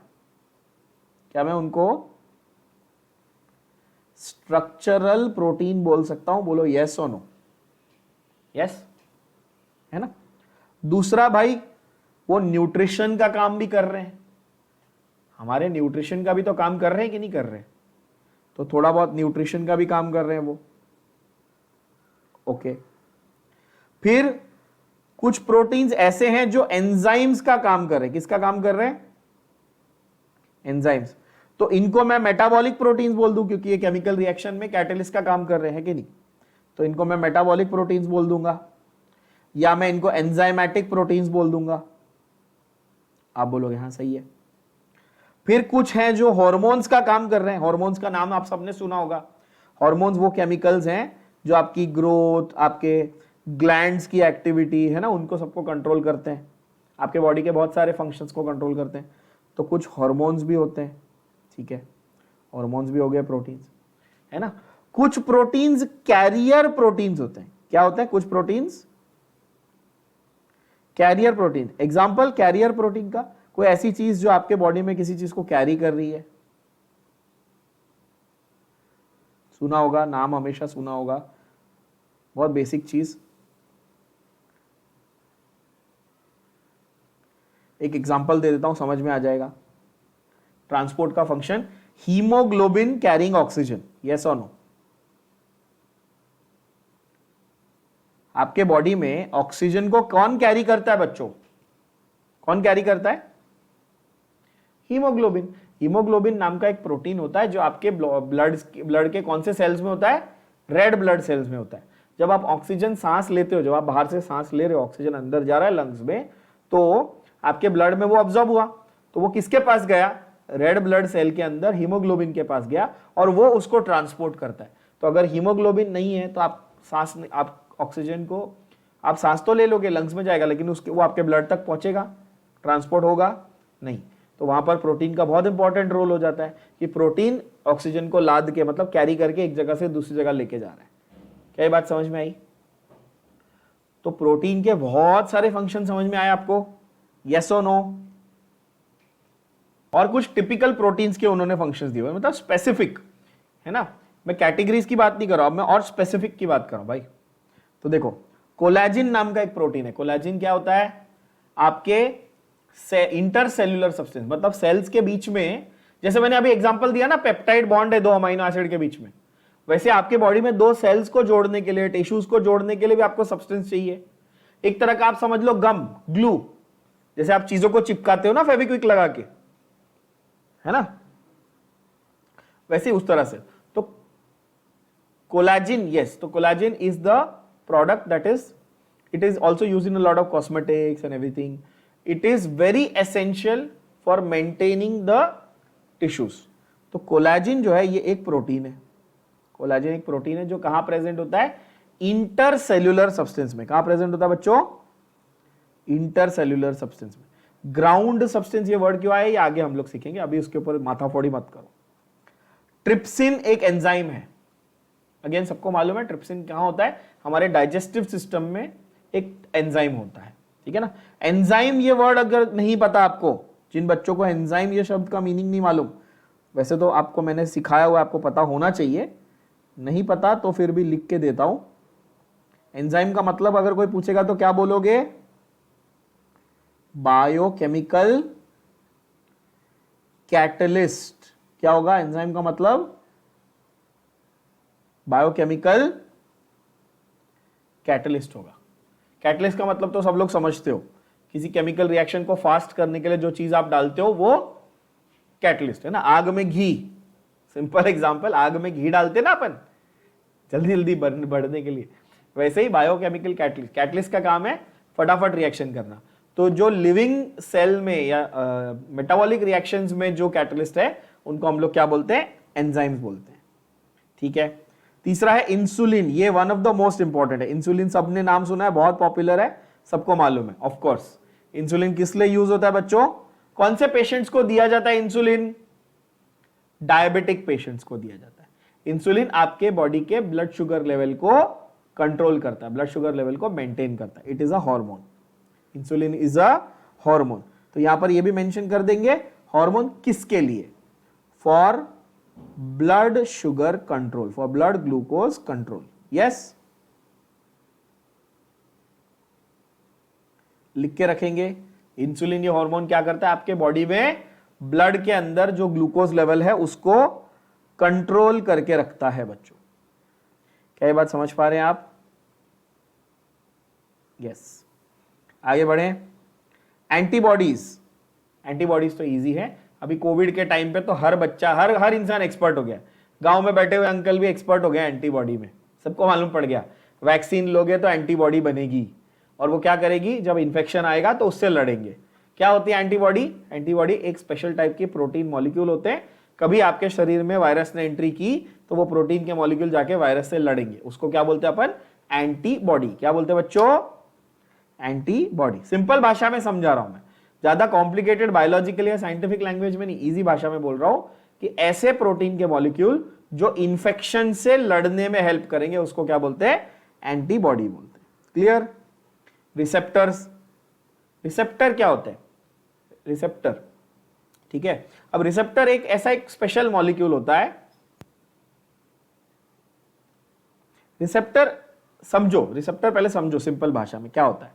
बहुत सारे बच्चों को क्या है कि ये वर्ड्स आप सबने सुने हैं, आते भी सबको हैं, बड़े बड़े वर्ड सबको आते हैं, बट अगर मैं बोल दूं ना कि अच्छा इसका मतलब समझाओ तो नहीं समझा पाते, है ना। तो रिसेप्टर का मतलब समझो पहले, एकदम इजी भाषा में समझाता हूं। जैसे आपके पास एक रिमोट है, आपके पास एक रिमोट है, आप उससे अपना टीवी चलाते हो, एसी चलाते हो, जो भी रिमोट। तो एसी को कैसे पता कि आपने कौन सा बटन दबाया? तो यहां पे जो बटन है इसके सिग्नल को रिसीव करने के लिए वहां पे कोई मशीन लगी हुई है। सही है कि यहां पर मैं ये बटन दबाऊंगा तो वहां पे टीवी में आवाज वॉल्यूम बढ़ जाएगी, यहां पे ये बटन दबाऊंगा वहां एसी चालू हो जाएगा, है ना। तो मतलब इसका रिसीवर उधर है, तो कोई ऐसी चीज जो दूसरे सरफेस पे लगी हुई है जो इसके सिग्नल को पकड़ सके और समझ सके, उसको रिसेप्टर बोलते हैं। ठीक है, अब आप बोलोगे सर इसका बायोलॉजी में कहां लॉजिक है। तो जैसे आपके स्मेल, टेस्ट, हार्मोन, जब आप खाने को टंग पे रखते हो तो आपके टंग के ऊपर कुछ ऐसी स्पेसिफिक मॉलिक्यूल्स होने चाहिए ना जो आपको बताए कि अच्छा ये गर्म है, ये ठंडा है, ये तीखा है, ये मीठा है, ये इसका बिटर टेस्ट है, इसका खट्टा टेस्ट है। चाहिए कि नहीं चाहिए। सेम वे स्किन पे कुछ रखूंगा तो पता चलना चाहिए कि अच्छा ये ठंडा है, गर्म है, रफ है, स्मूथ है, पता चलना चाहिए। तो ये सारी चीजों को जो ये पता करने के लिए जो चीजें हैं, है ना, टेस्ट को समझने के लिए, स्मेल को समझने के लिए, टच को समझने के लिए, इनको क्या बोलते हैं, इनको बोलते हैं रिसेप्टर्स। क्या बोलते हैं इनको, रिसेप्टर। कोई पूछे कि रिसेप्टर क्या होता है तो आप क्या बोलोगे, these are small molecules placed on various organs और surface of various organs that help you to understand the signals that are coming into your organ। है ना, बाहर से कोई चीज आ रही है तो वो चीज कैसी है, उसका क्या नेचर है, ये समझने के लिए हमारे पास रिसेप्टर लगाए हुए हैं। क्लियर है। और वो सारे के सारे रिसेप्टर कैसे होते हैं, वो सारे के सारे प्रोटीन होते हैं। जितने भी रिसेप्टर लगाए हुए सारे के सारे कैसे हैं, प्रोटीन। जैसे कि स्मेल का रिसेप्टर, टेस्ट का रिसेप्टर, है ना। अच्छा, अब सिर्फ स्मेल और टेस्ट का रिसेप्टर ये सुन के आपकी नीट की पढ़ाई नहीं पूरी होती, आपको इनके नाम भी पढ़ने पड़ते हैं जो यहां लिखे नहीं है बट मैं बता रहा हूं। जैसे कि टेस्ट रिसेप्टर का नाम क्या होता है, टेस्ट रिसेप्टर का नाम, टेस्ट रिसेप्टर्स का नाम होता है गस्टेटरी रिसेप्टर। क्या नाम होता है बच्चों, गस्टेटरी रिसेप्टर। बोलो क्या नाम होता है, गस्टेटरी। द वर्ड गस्टेटरी मतलब टेस्ट। ठीक है। स्मेल के जो रिसेप्टर्स हैं, स्मेल के लिए जो रिसेप्टर्स हैं उनको हम क्या बोलते हैं, ऑल्फैक्टरी रिसेप्टर्स। क्या बोलते हैं। तो आपको कोई बोले कि गस्टेटरी तो मतलब टेस्ट, कोई बोले ऑल्फैक्टरी तो स्मेल, है ना। कोई बोले पेन रिसेप्टर, क्या, पेन फील करने के लिए रिसेप्टर्स, तो उनको बोलते हैं नोसीसेप्टर। क्या बोलते हैं, क्या बोलते हैं, NOCI, नोसीसेप्टर्स। तो ऐसे अलग अलग नाम है, टेस्ट के लिए गस्टेटरी, स्मेल के लिए ऑल्फैक्टरी, पेन के लिए नोसीसेप्टर। ये एमसीक्यूज में आते हैं क्वेश्चंस आपके नीट एग्जाम में। क्या वो पूछेगा, gustatory receptors are for which of the following. Option A smell, option B taste, option C pressure, option D whatever. तो आंसर इज गस्टेटरी पूछा है तो टेस्ट। ये वर्ड्स यहां दिए हुए नहीं, ये आपको ध्यान में रख के लर्न करने पड़ेंगे।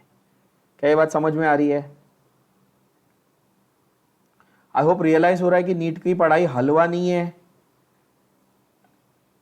दिन में 5-5 घंटे बैठ के एनसीईआरटी की रीडिंग लगानी पड़ेगी, तब जाके नीट क्रैक करोगे, तब जाके जिंदगी में लायक बनोगे। Doctor, trust me, I know, मेरे नाम के आगे डॉक्टर लगा हुआ है। It's a big responsibility and it is not easy to achieve. ठीक है, मैं पढ़ा के चला जाऊंगा, मुझे टेंशन नहीं है, मेरे पास डिग्री है, क्लिनिक है, सेटल्ड है सर, बाल सफेद हो गए हैं।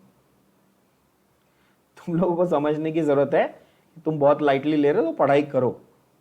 और ये डिफिकल्ट बड़े बड़े वर्ड्स क्यों बता रहा हूं, ताकि रियलाइज हो कि चीजें आसान नहीं है।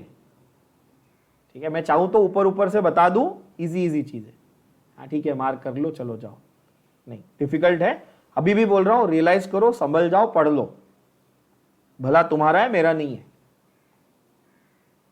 ठीक है, चलो एक स्पेसिफिक प्रोटीन होता है GLUT4, ये ग्लूकोज के ट्रांसपोर्ट के लिए यूज होता है, ठीक है। ये इतना ज्यादा आपके लेवल के लिए नहीं, बहुत ज्यादा हायर लेवल में हो जाता है, ये बायोकेमिस्ट्री में पढ़ाया जाएगा आपको फर्स्ट ईयर MBBS वगैरह में, बट हाँ कि ग्लूकोज के ट्रांसपोर्ट के लिए स्पेसिफिक प्रोटीन है GLUT4, glucose transporting protein basically. GLUT literally stands for glucose transporting, ठीक है ना। बट हाँ इसमें इंसुलिन जो है वो सबसे इंपॉर्टेंट था, वो मैंने आपको बता दिया। इंसुलिन के ऊपर कई बार क्वेश्चन आए हुए हैं और आपको पता भी है कि ये डायबिटिक पेशेंट्स को दिया जाता है, सबको मालूम है। ओके आगे बढ़ते हैं। तो प्रोटीन के फंक्शंस मैंने बहुत सारे लिखवा दिए, बहुत सारे हमने मार्क कर लिए। ओके एक बहुत इंपॉर्टेंट लाइन प्रोटीन्स के बारे में या एंजाइम्स के बारे में आपको पता होनी चाहिए, दैट आपके बॉडी में जितने भी एंजाइम्स हैं, आपके बॉडी में जितने भी एंजाइम्स हैं वो सारे के सारे कैसे हैं, वो सारे के सारे प्रोटीन्स हैं। मतलब all the enzymes that are present in a living cell are all which type of molecule? All of them are protein molecule, but all proteins are not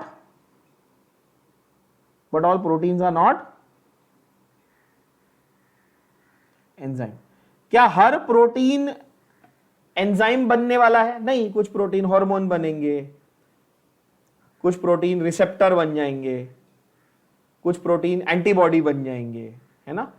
पर सारे के सारे एंजाइम्स क्या हैं? प्रोटीन्स है। जैसे every male is a human being, but every human being is a male क्या?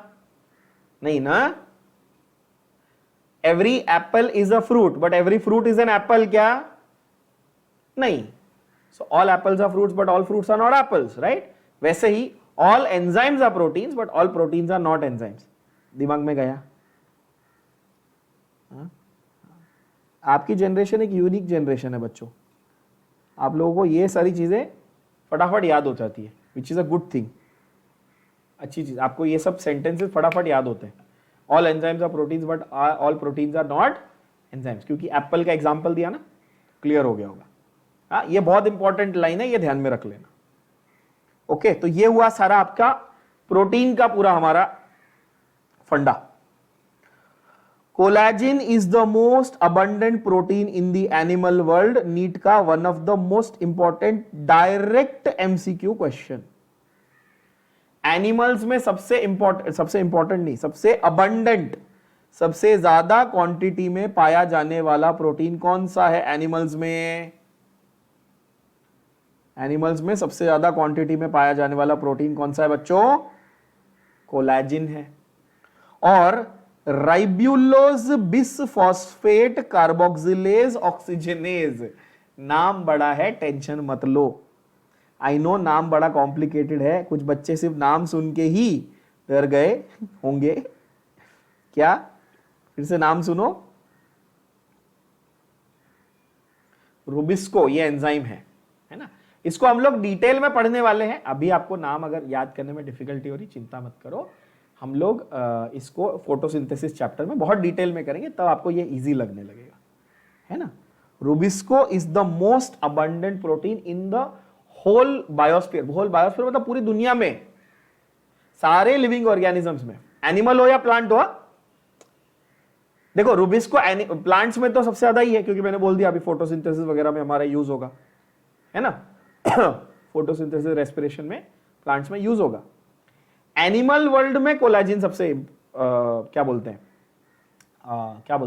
Abundant है, हाईएस्ट क्वांटिटी में। रूबिस्को ये जो प्रोटीन है, रूबिस्को एनिमल्स में नहीं होता, रूबिस्को प्लांट्स में होता है, बट प्लांट्स में ये जिस क्वांटिटी में पाया जाता है ना, उतनी क्वांटिटी में कोलेजन एनिमल्स में नहीं मिलता। तो रूबिस्को प्लांट्स में भी नंबर 1 है और इन जनरल लिविंग ऑर्गेनिजम्स में भी नंबर 1 है। भेजे में जा रहा है।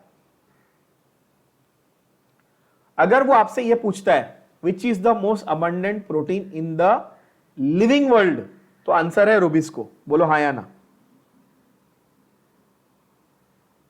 क्या ये बात भेजे में गई मैंने जो बोली?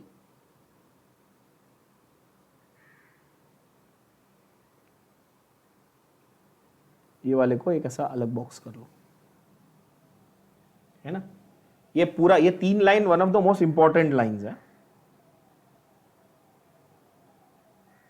Rubisco in general living organism में सबसे इंपॉर्टेंट बन जाता है, और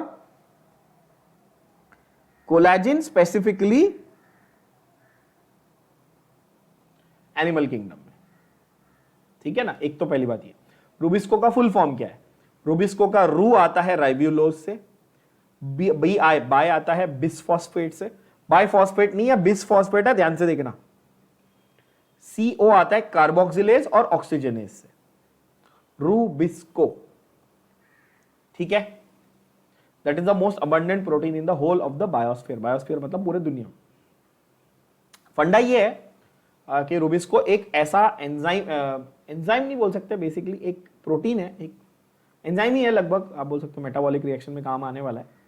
तो ये एक ऐसा कंपाउंड है जो हमारे फोटोसिंथेटिक प्रोसेस और रेस्पिरेटरी प्रोसेस में यूज होता है प्लांट्स में। तो ऑब्वियसली भाई सबको पता है कि भाई ग्रीन प्लांट्स की तादाद बहुत ज्यादा है, थैंकफुली, नहीं तो हम सांस कैसे लेते, है ना। और हर ग्रीन प्लांट में रूबिस्को प्रेजेंट ही होगा, तो ऑब्वियसली इसलिए सबसे ज्यादा क्वांटिटी में रूबिस्को प्रेजेंट है। तो यहां हुआ प्रोटीन खत्म। अमाइनो एसिड्स के पहले बात कर ली थी, अभी प्रोटीन की बात कर ली। अब अगले मेजर बायोमोलिक्यूल पे आते हैं, which is polysaccharides. Now polysaccharides अपने आप में एक गलत नाम लिखा हुआ है यहां पे। पहले तो ये समझो कि उनको यहां पर करेक्ट नाम क्या लिखना चाहिए था? क्या नाम लिखना चाहिए था? कार्बोहाइड्रेट्स नाम लिखना चाहिए था। ठीक है। मैंने ऑलरेडी आप लोगों को जब लिस्ट ऑफ बायोमोलिक्यूल्स दी थी तो मैंने यही नाम यूज किया था, है कि नहीं? कार्बोहाइड्रेट्स नाम यूज किया था मैंने। ये क्या है जरा देखते हैं। कार्बोहाइड्रेट्स आर और पॉलीसैकेराइड्स बेसिकली, मैं पॉलीसैकेराइड्स वर्ड नहीं यूज करूंगा, मैं कार्बोहाइड्रेट्स वर्ड यूज करूंगा। They are a class of macromolecules, है ना। वही 4 में से एक ये भी थे ना। ठीक है। What are they? They are long chains of sugar. जैसे protein long chain of amino acids थे, वैसे ही ये लॉन्ग चेन ऑफ शुगर्स है। Now the biggest problem is when you start learning biology, अभी आप जब नया नया सीखते हो बायोलॉजी को, तो शुगर सोच के आपके दिमाग में आता है शक्कर, जो अपन घर पे खाते, है ना। करेक्ट है, वो शुगर है जो हम खाते हैं घर पे, चीनी, है ना, वो है, बरोबर है शुगर। पर when you say sugar here in biology or chemistry basically, what does it mean? जो घर पे हम यूज करें that is one type, एक एग्जाम्पल है वो। बट शुगर्स के ऐसे बहुत सारे हंड्रेड्स ऑफ वेराइटीज है। ग्लूकोज, फ्रुक्टोज, मैनोज, है ना, lactose, galactose, starch, amylose, sucrose is just one example. क्या वो अकेला शुगर है क्या? नहीं। अभी थोड़े टाइम पहले हमने डीएनए आरएनए में राइबोज शुगर देखा था, बोला था मैंने, राइबोज, डीऑक्सीराइबोज, वो भी तो शुगर है। तो शुगर ये वर्ड पे पकड़ के मत बैठना गधे जैसा। जो हम घर पे यूज करते हैं वो कॉमन शुगर है, वो टेबल शुगर है, मतलब हम खाने के लिए यूज करें। जैसे NaCl को तुम सॉल्ट बोलते हो, तो NaCl को तो तुम कॉमन सॉल्ट बोलते हो ना। क्या ये दुनिया का अकेला सॉल्ट है क्या? नहीं, KCl भी सॉल्ट है, CaCl2 भी सॉल्ट है ना, Na2SO4 भी सॉल्ट है, ये सब सॉल्ट है ना। ये वाला कॉमन है क्योंकि हम इसको खाने के लिए यूज करते हैं, खाने के टेबल पे रखते हैं, इसलिए इसको टेबल सॉल्ट भी बोल देते हैं। सेम लॉजिक शुगर के लिए भी। पहले तो ये क्लियर कर लो। ये छोटी छोटी चीजें इसलिए बताता हूं बिकॉज मुझे पता है कि बच्चे सोचते कैसा है। तुम लोग शुगर सोच के वही सोच रहे हो अभी भी, तो अब ये पहले समझ लेना। When I say sugar, what are you going to think? You are going to think carbohydrates की बात हो रही है, ना कि वो खाने वाले शक्कर की बात हो रही है। क्लियर है? दिमाग में गया सबके? अच्छा, तो आप बोलोगे ठीक है भाई, आपने शुगर बोल लिया, हमने मान लिया, बट शुगर क्या है समझाओ तो सही एग्जैक्टली, है ना। तो आपको शुगर समझने के लिए थोड़ा सा बेसिक ऑर्गेनिक केमिस्ट्री समझना पड़ेगा, थोड़ा सा कि शुगर क्या है, शुगर ये वर्ड कब यूज करने का, ये समझने के लिए थोड़ा सा बेसिक ऑर्गेनिक केमिस्ट्री का नॉलेज चाहिए। तो भाई देखो, कार्बोहाइड्रेट या शुगर, ये वर्ड तब यूज करते हो आप जब आपके पास एक ऐसा मॉलिक्यूल है जिसमें अल्डिहाइड फंक्शनल ग्रुप है। क्या है बच्चों? कौन सा फंक्शनल ग्रुप है? अल्डिहाइड फंक्शनल ग्रुप है, या तो कीटोन फंक्शनल ग्रुप है। कौन सा है? कीटोन फंक्शनल ग्रुप है, और साथ साथ बहुत सारे हाइड्रोक्सिल ग्रुप लगे हुए हैं। बहुत सारे क्या लगे हुए हैं? हाइड्रोक्सिल ग्रुप लगे। मतलब या तो ये फंक्शनल ग्रुप होना चाहिए या तो ये फंक्शनल ग्रुप होना चाहिए, और दोनों के साथ में ये OH ग्रुप बहुत सारे उसमें प्रेजेंट होने चाहिए। अगर ये दोनों में से कोई एक फंक्शनल ग्रुप प्रेजेंट है और बहुत सारे OH ग्रुप प्रेजेंट है, अगर ये कंडीशन सेटिस्फाइड होती है, तब आप उस मॉलिक्यूल को शुगर मॉलिक्यूल बोल सकते हो। क्या ये बात भेजे में गई? मैंने क्या बोला? अब आप अगला सवाल ये पूछोगे, जिन बच्चों को नहीं पता वो ये पूछेंगे कि सर ये अल्डिहाइड क्या होता है, ये कीटोन क्या होता है ना? तो ऑर्गेनिक केमिस्ट्री में आपने क्लास 10th में सब बच्चों ने पढ़ा होगा, मुझे ये श्योरली मालूम है कि ऑर्गेनिक केमिस्ट्री में फंक्शनल ग्रुप नाम की एक चीज होती है ना? ऑर्गेनिक केमिस्ट्री में क्या होते हैं? फंक्शनल ग्रुप्स होते हैं। जैसे अल्कोहल फंक्शनल ग्रुप होता है विच इज OH, जैसे अल्डिहाइड फंक्शनल ग्रुप जिसका मैंने नाम लिया विच इज CHO, जैसे कीटोन फंक्शनल ग्रुप जिसका मैंने नाम लिया which is C double bond O, है ना?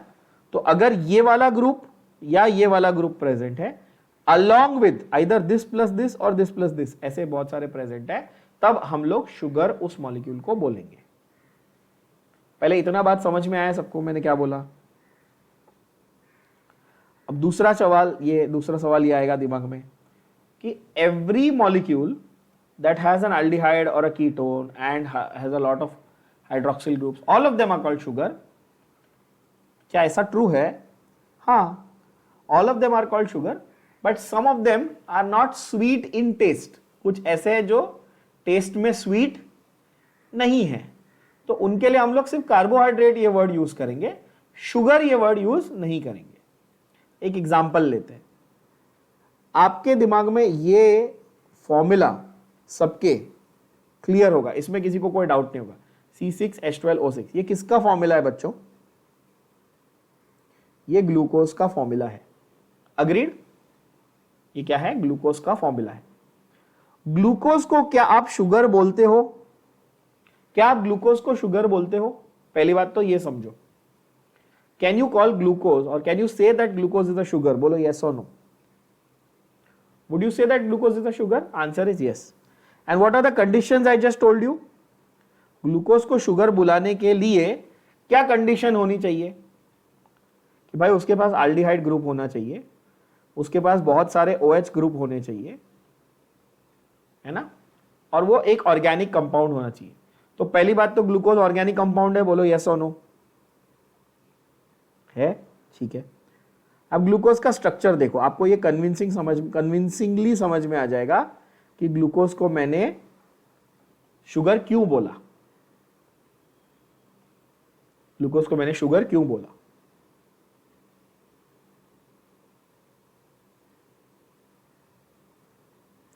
ये दिखता है स्ट्रक्चर ऑफ ग्लूकोज, ऐसा दिखता है स्ट्रक्चर ऑफ ग्लूकोज, ठीक है ना।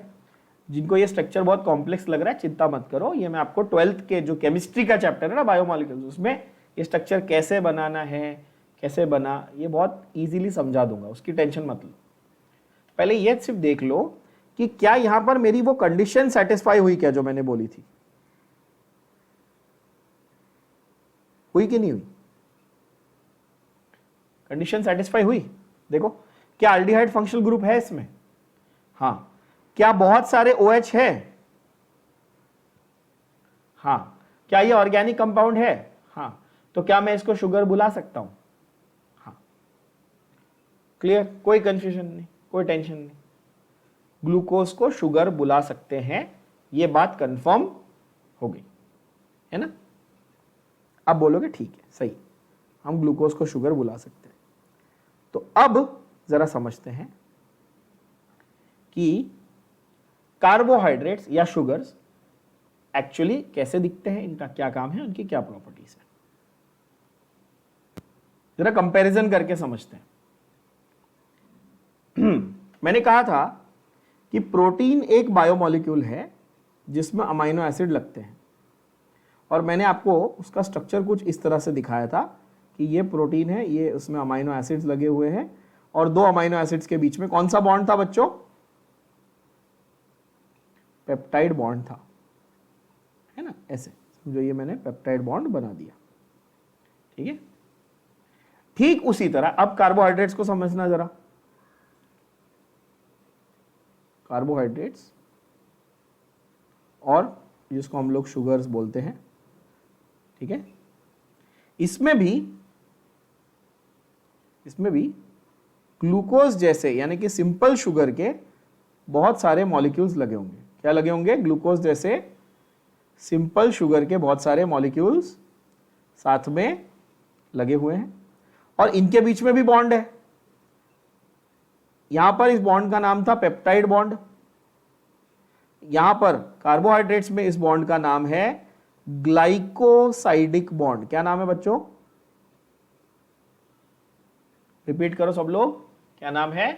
Glycosidic bond.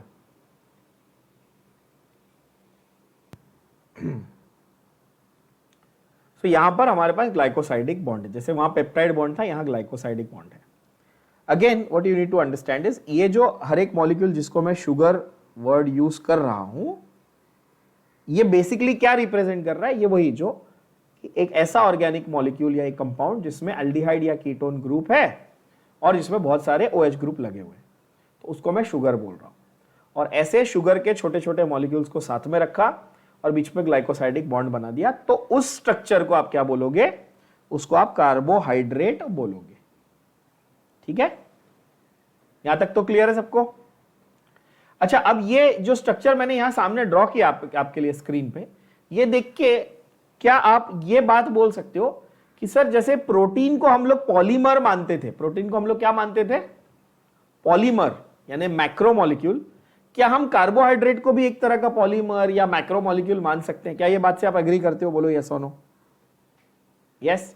और ठीक जैसे प्रोटीन्स के पास अमाइनो एसिड्स उनके मोनोमर थे, वैसे कार्बोहाइड्रेट्स के पास भी शुगर उनके मोनोमर हैं। स्पेसिफिकली कौन सा शुगर? अब ये आता है इंपॉर्टेंट सवाल। मैं शुगर शुगर बार बार बोल रहा हूं, और मैंने ये भी बता दिया आपको कि शुगर के हजारों एग्जाम्पल हैं, मैंने बहुत सारे नाम भी लिए, बट हम लोग एक जो सबसे कॉमन एग्जाम्पल, जो सबसे पॉपुलर एग्जाम्पल है, उसको पकड़ के चलेंगे। और इसलिए हम लोग शुगर की जगह हर बार एक वर्ड जो लिखते हैं या यूज करते हैं वो है ग्लूकोज। ये नाम तो सबने सुना हुआ है, सबको आता है ना? ग्लूकोज ये वर्ड जो है ये शुगर को रिप्रेजेंट कर रहा है। ग्लूकोज क्या कर रहा है? शुगर को रिप्रेजेंट कर रहा है। क्या ये बात समझ में आ गई?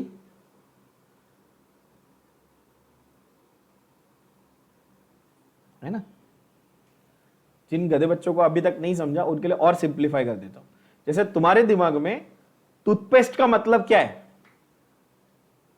टूथपेस्ट तो बहुत सारे टाइप के आते हैं दुनिया में, सबको मालूम है। कोलगेट, तुम लोग टूथपेस्ट सोचते हो तो कोलगेट, है ना?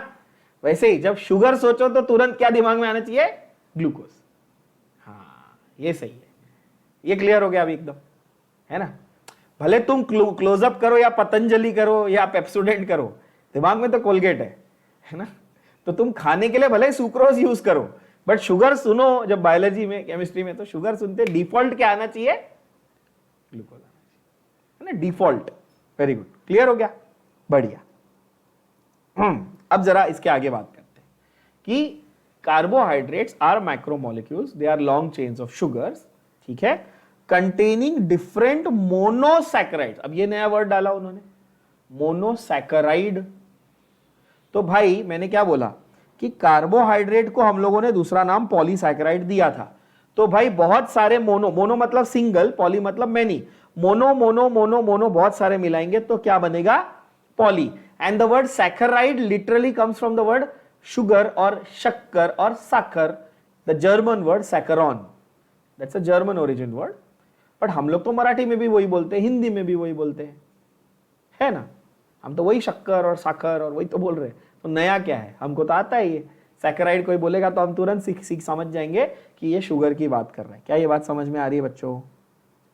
कुछ भी रट्टा नहीं मारना है। मैं आपको बहुत सारी को रिलेटेड चीजें उनके वर्ड ओरिजिन्स बता रहा हूं, उनके मीनिंग समझा रहा हूं ताकि आपको रटना ना पड़े। फिर से बोल रहा हूं, प्लीज इस चीज को समझो। फॉर एग्जाम्पल सेल्यूलोज एक टाइप का पॉलीसैकेराइड है। फॉर एग्जाम्पल उन्होंने क्या एग्जाम्पल दिया आपको? सेल्यूलोज एक टाइप का क्या है?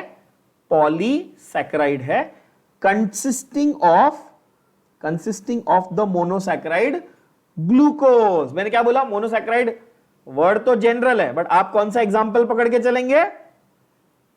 ग्लूकोज। तो कोई आपको पूछे कि सेल्यूलोज क्या है, तो आप बोलेंगे सेल्यूलोज एक बड़ा पॉलीमर है, सेल्यूलोज एक बड़ी दीवार है जिसमें ग्लूकोज नाम की बहुत सारी ब्रिक्स लगी हुई है। क्लियर? बोलो हाँ या ना। Same way, exactly same way, starch is also a variant. Starch is also a polysaccharide, है ना, जो लगभग सेल्यूलोज के जैसा ही है। बट स्टार्च क्या है? अब ये मैं आप लोगों को लिविंग वर्ल्ड में बहुत डिटेल में सिखा चुका हूं। Starch was the stored food in plants and glycogen was the stored food in animals बोल दिया मैंने, animals, sorry, tongue of slip हो गया, स्लिप ऑफ टंग हो गया। हाँ ठीक है। तो स्टार्च और ग्लाइकोजन और उसका एक और भाई सेल्यूलोज, ये सब पॉलीसैकेराइड के एग्जाम्पल हैं। पॉलीसैकेराइड क्या है? पॉलीसैकेराइड एक बड़ा सा कॉम्प्लेक्स मॉलिक्यूल है जो कार्बोहाइड्रेट्स का ही एक टाइप है बेसिकली, जो बहुत सारे मोनोसैकेराइड को जोड़ने से बना। और बहुत सारे मोनोसैकेराइड्स में हम लोग कौन से मोनोसैकेराइड का एग्जाम्पल मान के चलते हैं? ग्लूकोज का। मोनोसैकेराइड को कौन से बॉन्ड से जोड़ते हैं? ग्लाइकोसाइडिक बॉन्ड से जोड़ते हैं। क्या ये कहानी, ये पिक्चर पूरी दिमाग में क्लैरिटी के साथ बैठी? बोलो हाँ या ना। अब अगर इसको हम लोग फ्लो चार्ट फॉर्म में और सिंप्लीफाई करके लिखना चाहें तो हम ऐसा लिखेंगे कि कार्बोहाइड्रेट्स, मैं बार बार ये कह रहा हूं कि टेक्स्ट बुक में पॉलीसैकेराइड्स ये गलत वर्ड दिया। कार्बोहाइड्रेट्स को आप सैकेराइड्स बोल लो, पॉली मत बोलो ना। कार्बोहाइड्रेट्स के अंदर मोनोसैकेराइड्स भी आएंगे बच्चों और पॉलीसैकेराइड्स भी आएंगे, है कि नहीं? समझ में आई बात? कार्बोहाइड्रेट्स एक कैटेगरी, एक बड़ी ब्रॉड कैटेगरी है जिसमें मोनोसैकेराइड्स भी आएंगे और पॉलीसैकेराइड्स भी आएंगे। क्या ये बात क्लियर हुई? मोनोसैकेराइड्स को मैं बोलूं 1 यूनिट ऑफ शुगर, बोलो हाँ या ना। मोनो वर्ड से ही पता चल गया, mono 1 unit of sugar. Poly मतलब मेनी यूनिट्स ऑफ शुगर। अच्छा, कुछ बच्चे पूछते सर मेनी यूनिट्स मतलब हाउ मेनी यूनिट्स? आता जाता कुछ नहीं, सवाल बड़े करते हैं ना जो बच्चे, वो जरूर पूछते हैं, नहीं sir many means how many? तो many means greater than 10, here many means greater than 10। अगर 10 से ज्यादा यूनिट हो गए तो पॉली, 1 यूनिट होगा तो मोनो। तो अगला सवाल आपके दिमाग में तुरंत आएगा, सर एग्जाम में 3 यूनिट्स पूछा तो मोनो बोले कि पॉली बोले, है ना? सवाल आया? तो उसका भी जवाब है। उसके लिए एक और कैटेगरी है जिसका नाम है ओलिगोसैकेराइड्स। क्या नाम है? ओलिगोसैकेराइड। कुछ बच्चों ने शायद इसका नाम सुना भी होगा स्कूल लेवल पे, है ना? Monosaccharides 1 unit, polysaccharides more than 10 units. तो ओलिगोसैकेराइड्स कॉमन सेंस कितने? 2 to 10 यूनिट्स। इजी। तो कार्बोहाइड्रेट्स को हमने क्लासिफाई कर दिया एकदम आसानी से, बोलो यस और नो। कैसे क्लासिफाई किया? Monosaccharides, polysaccharides and oligosaccharides. Clear?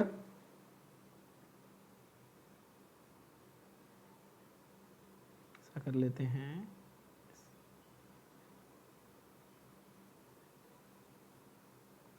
यहां लेते हैं, इसको अच्छे से लिखो बच्चों, properly. Polysaccharides are a type of carbohydrates and that is why I am again and again repeating कि carbohydrates, सारे carbohydrates को polysaccharide बुलाना गलत होगा, टेक्स्ट बुक में गलत दिया हुआ है। टेक्स्ट बुक में गलत दिया हुआ है बच्चों। टेक्स्ट बुक में उन्होंने कार्बोहाइड्रेट को ही पॉलीसैकेराइड बुला दिया, समझे? वो तो गलत हो गया ना। कार्बोहाइड्रेट की one of the categories is polysaccharide. ये वही हो गया ना, वैसा हो गया all enzymes are proteins but all proteins are not enzymes, all polysaccharides are carbs but all carbs are not necessarily polysaccharides, है कि नहीं? अच्छा, अब मोनोसैकेराइड्स के एग्जांपल्स में हमने सबसे पॉपुलर एग्जांपल उठाया, तो आपके एग्जांपल भी क्लियर हो गए, देख लो। अब सवाल ये आता है आपके दिमाग में, सर और भी एग्जांपल्स हैं क्या? हाँ है, जैसे कि गैलेक्टोज, है ना, फ्रुक्टोज। हाँ बच्चों,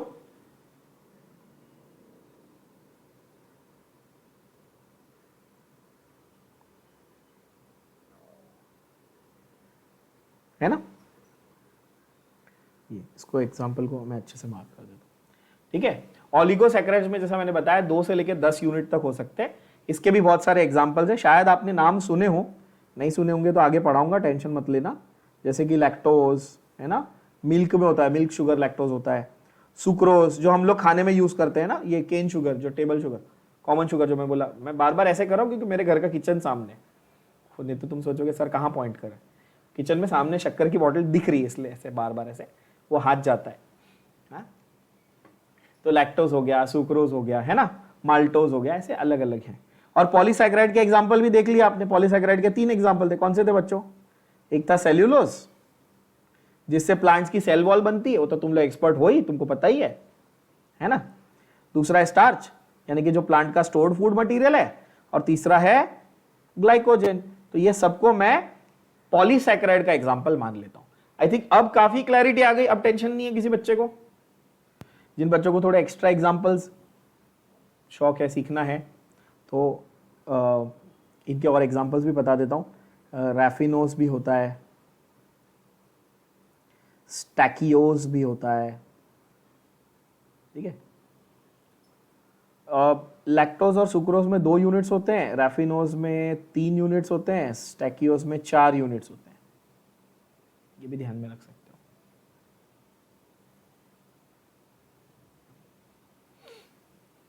ऑलिगो में 2 से 10 कितने भी हो सकते हैं ना, तो 3 वाले भी लिखे मैंने, 4 वाला भी लिखा, बहुत सारे लिखे, ठीक है। और इनमें ग्रेटर देन 10, अभी ग्रेटर देन 10 मतलब 11 से लेके 11 लाख तक भी हो सकते हैं, 11 करोड़ भी हो सकते हैं, क्या फर्क पड़ता है, ठीक है। आगे बढ़े। स्टार्च जो है वो स्टोर हाउस ऑफ एनर्जी है प्लांट्स में, आप बोलोगे ठीक है। एनिमल्स में स्टोर हाउस ऑफ एनर्जी कौन था? ग्लाइकोजन था, ये भी पता है।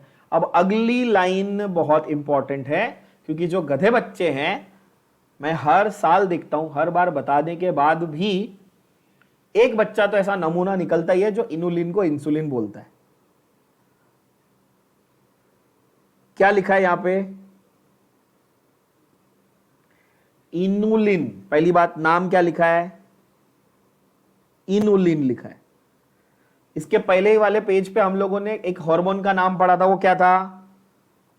इंसुलिन था। वो क्या था? वो एक हार्मोन था जो डायबिटिक पेशेंट को दिया, मतलब यूज किया जाता है, डायबिटिक पेशेंट में यूज किया जाता है। ये क्या है? अपने को ऐसा लगता है कि ये प्रिंटिंग एरर है, नहीं, ये इनुलिन है। इनुलिन कार्बोहाइड्रेट्स की कैटेगरी में आता है।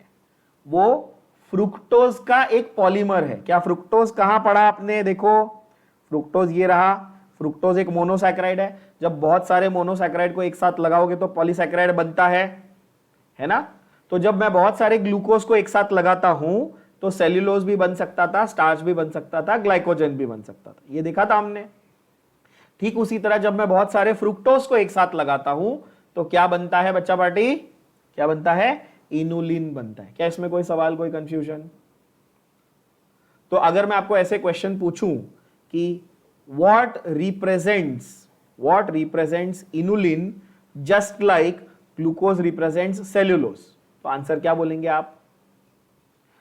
जैसे ग्लूकोज से बहुत सारे ग्लूकोज जमा करके सेल्यूलोज बनता है, वैसे बहुत सारे क्या जमा करने से इनुलिन बनता है? फ्रुक्टोज। क्या ये बात समझ पा रहे हैं आप? फ्रुक्टोज बेसिकली फ्रूट शुगर है, नेचुरली प्रेजेंट होता है फ्रूट्स में, पता ही होगा आपको, है ना? मीठे फल जो आप खाते हो उसमें फ्रुक्टोज होता है। तो इनुलिन जो है वो फ्रुक्टोज का पॉलीमर है, ठीक है। उसके बाद जब भी हम लोग ये चेन बनाते हैं तो हमें ये तो क्लैरिटी है कि भाई बहुत सारे मोनोसैकेराइड्स लेकर एक पूरी चेन बना दी और उसको हमने पॉलीसैकेराइड का नाम दे दिया, ये क्लैरिटी हमें है। तो जब भी हम इस चेन को स्टडी करते हैं, इस चेन को देखते हैं, तो इसमें एक राइट एंड होता है और एक लेफ्ट एंड होता है। आप बोलोगे ठीक है, सही बात है कि भाई ऐसे मॉलिक्यूल आपने लाइन से लगा दिए, तो ये वाला जो है इसका ये राइट एंड है और ये वाला इसका ये जो लेफ्ट एंड है। आप बोलेंगे हाँ सही है, ये तो सही बात बोल रहे हो सर आप, है ना? हर चेन के दो हिस्से दो एंड्स होते हैं ना बच्चों। तो इसका जो राइट एंड है उसको हम क्या बोलते हैं? रिड्यूसिंग एंड बोलते हैं। राइट एंड को क्या बोलते हैं बच्चों? जो राइट वाला कॉर्नर है उसको क्या बोलते हैं? Reducing and. और जो लेफ्ट वाला कॉर्नर है, लेफ्ट वाला एंड है, उसको क्या बोलते हैं? Non reducing and. अब रिड्यूसिंग और नॉन रिड्यूसिंग क्या होता है ये तो मैं आपको रेडॉक्स चैप्टर में डिटेल में सिखा चुका हूं, सबको आता है। जो रिड्यूस करेगा वो रिड्यूसिंग एजेंट है, जो नहीं करेगा वो नॉन रिड्यूसिंग या ऑक्सीडाइजिंग बोल सकते हैं, है ना? करेक्ट। तो रिड्यूसिंग क्या होता है इसमें तो आपको कोई कंफ्यूजन नहीं है। ओके अच्छा, इसमें कुछ ब्रांचेस भी हो सकते हैं। मैंने क्या बोला आपको कि भाई मॉलिक्यूल को लगाने का गारंटी ऐसा थोड़ी कि एक ही तरीका है। कोई बोलता है मैं चेन में लगाऊंगा, कोई बोलता है मैं ऐसे लगा दूंगा ब्रांच के फॉर्म में, ऐसे भी तो लगा सकते हो। कोई बोलेगा मैं क्रॉस में लगाऊंगा। मैंने क्या एग्जांपल दिया आपको कि ब्रिक्स लगा के दीवार बनानी, लगाओ ना, अलग अलग शेप की दीवार बनाओ, क्या प्रॉब्लम है कि नहीं? तो भाई आपका जो अरेंजमेंट है वो वेरी हो सकता है, बोलो यस और नो। तो there can be branches, can there be branches? Yes, है ना? स्टार्च जो है, starch was an example of which category of carbohydrates? Starch was an example of polysaccharides, है ना? स्टार्च की इंपॉर्टेंस बहुत है बॉस, अपने खास करके बायोलॉजी में तो बहुत इंपॉर्टेंस है स्टार्च की। आप लोग को मालूम ही है कि स्टार्च स्टोर्ड प्लांट मटेरियल है, ये सब ठीक है। स्टार्च नहीं बनेगा तो हम भूखे मर जाएंगे, हम खाना कैसे खाएंगे, है ना? तो स्टार्च जो है ये पॉलीसैकेराइड का एग्जांपल है, ठीक है। बट स्टार्च का जो स्ट्रक्चर है, स्टार्च के मॉलिक्यूल का जो, स्टार्च का मॉलिक्यूल किस चीज से बना है बच्चों? स्टार्च का मॉलिक्यूल बहुत सारे ग्लूकोज से बना हुआ है। आपने बहुत सारे ग्लूकोज लिए, आपने बहुत सारे ग्लूकोज लिए, उससे पूरा जमा करके एक बड़ा सा मॉलिक्यूल बनाया जिसका नाम है स्टार्च। अब ये मॉलिक्यूल का शेप कैसा होता है? ये मॉलिक्यूल का शेप जो है ये हेलिकल शेप होता है। कैसा होता है? ये हेलिकल शेप होता है, हेलिकल। अब सब बच्चे सोच रहे हैं हेलिकल क्या होता है भाई? तो हेलिकल मतलब ऐसा कर्व शेप को अपन क्या बोलते हैं? हेलिकल, है ना? अब जिन बच्चों को ये अजीब लग रहा है कि सर ऐसा कैसे हो सकता है यार, मतलब ग्लूकोज के मॉलिक्यूल है, हेलिकल शेप कैसे हो सकता है? तो फिर मेरा वही एग्जांपल लो, ब्रिक्स। तुम बहुत सारे ब्रिक्स को ऐसा सर्कल में लगा के कुआं, वेल बना सकते हो ना। देखा है ना सबने, गांव में वेल बनते हैं ना, कैसे बनते हैं? ईंट की दीवार लगा के ही बनते हैं ना, राइट? तो तुमने अरेंजमेंट लगाया, बना ना सर्कुलर स्ट्रक्चर, बना कि नहीं बना, है कि नहीं? वैसे ही ग्लूकोज के तुमने बहुत सारे यूनिट्स लिए, मॉलिक्यूल का शेप तो कुछ भी बन सकता है। क्या ये बात समझ में आई? तो स्टार्च का मॉलिक्यूल क्या स्ट्रक्चर बनाता है बच्चों? स्टार्च का मॉलिक्यूल क्या बना सकता है? Helical shape. हेलिकल यानी कि ऐसा ट्विस्टेड स्प्रिंग जैसा, उसको हेलिकल बोलते हैं। हेलिक्स, हेलिक्स बोलते हैं उसको, है ना? अब ये क्यों इंपॉर्टेंस है, मैं क्यों इस पे आपका दिमाग चाट रहा हूं? हेलिकल बार बार क्यों बोल रहा हूं ये?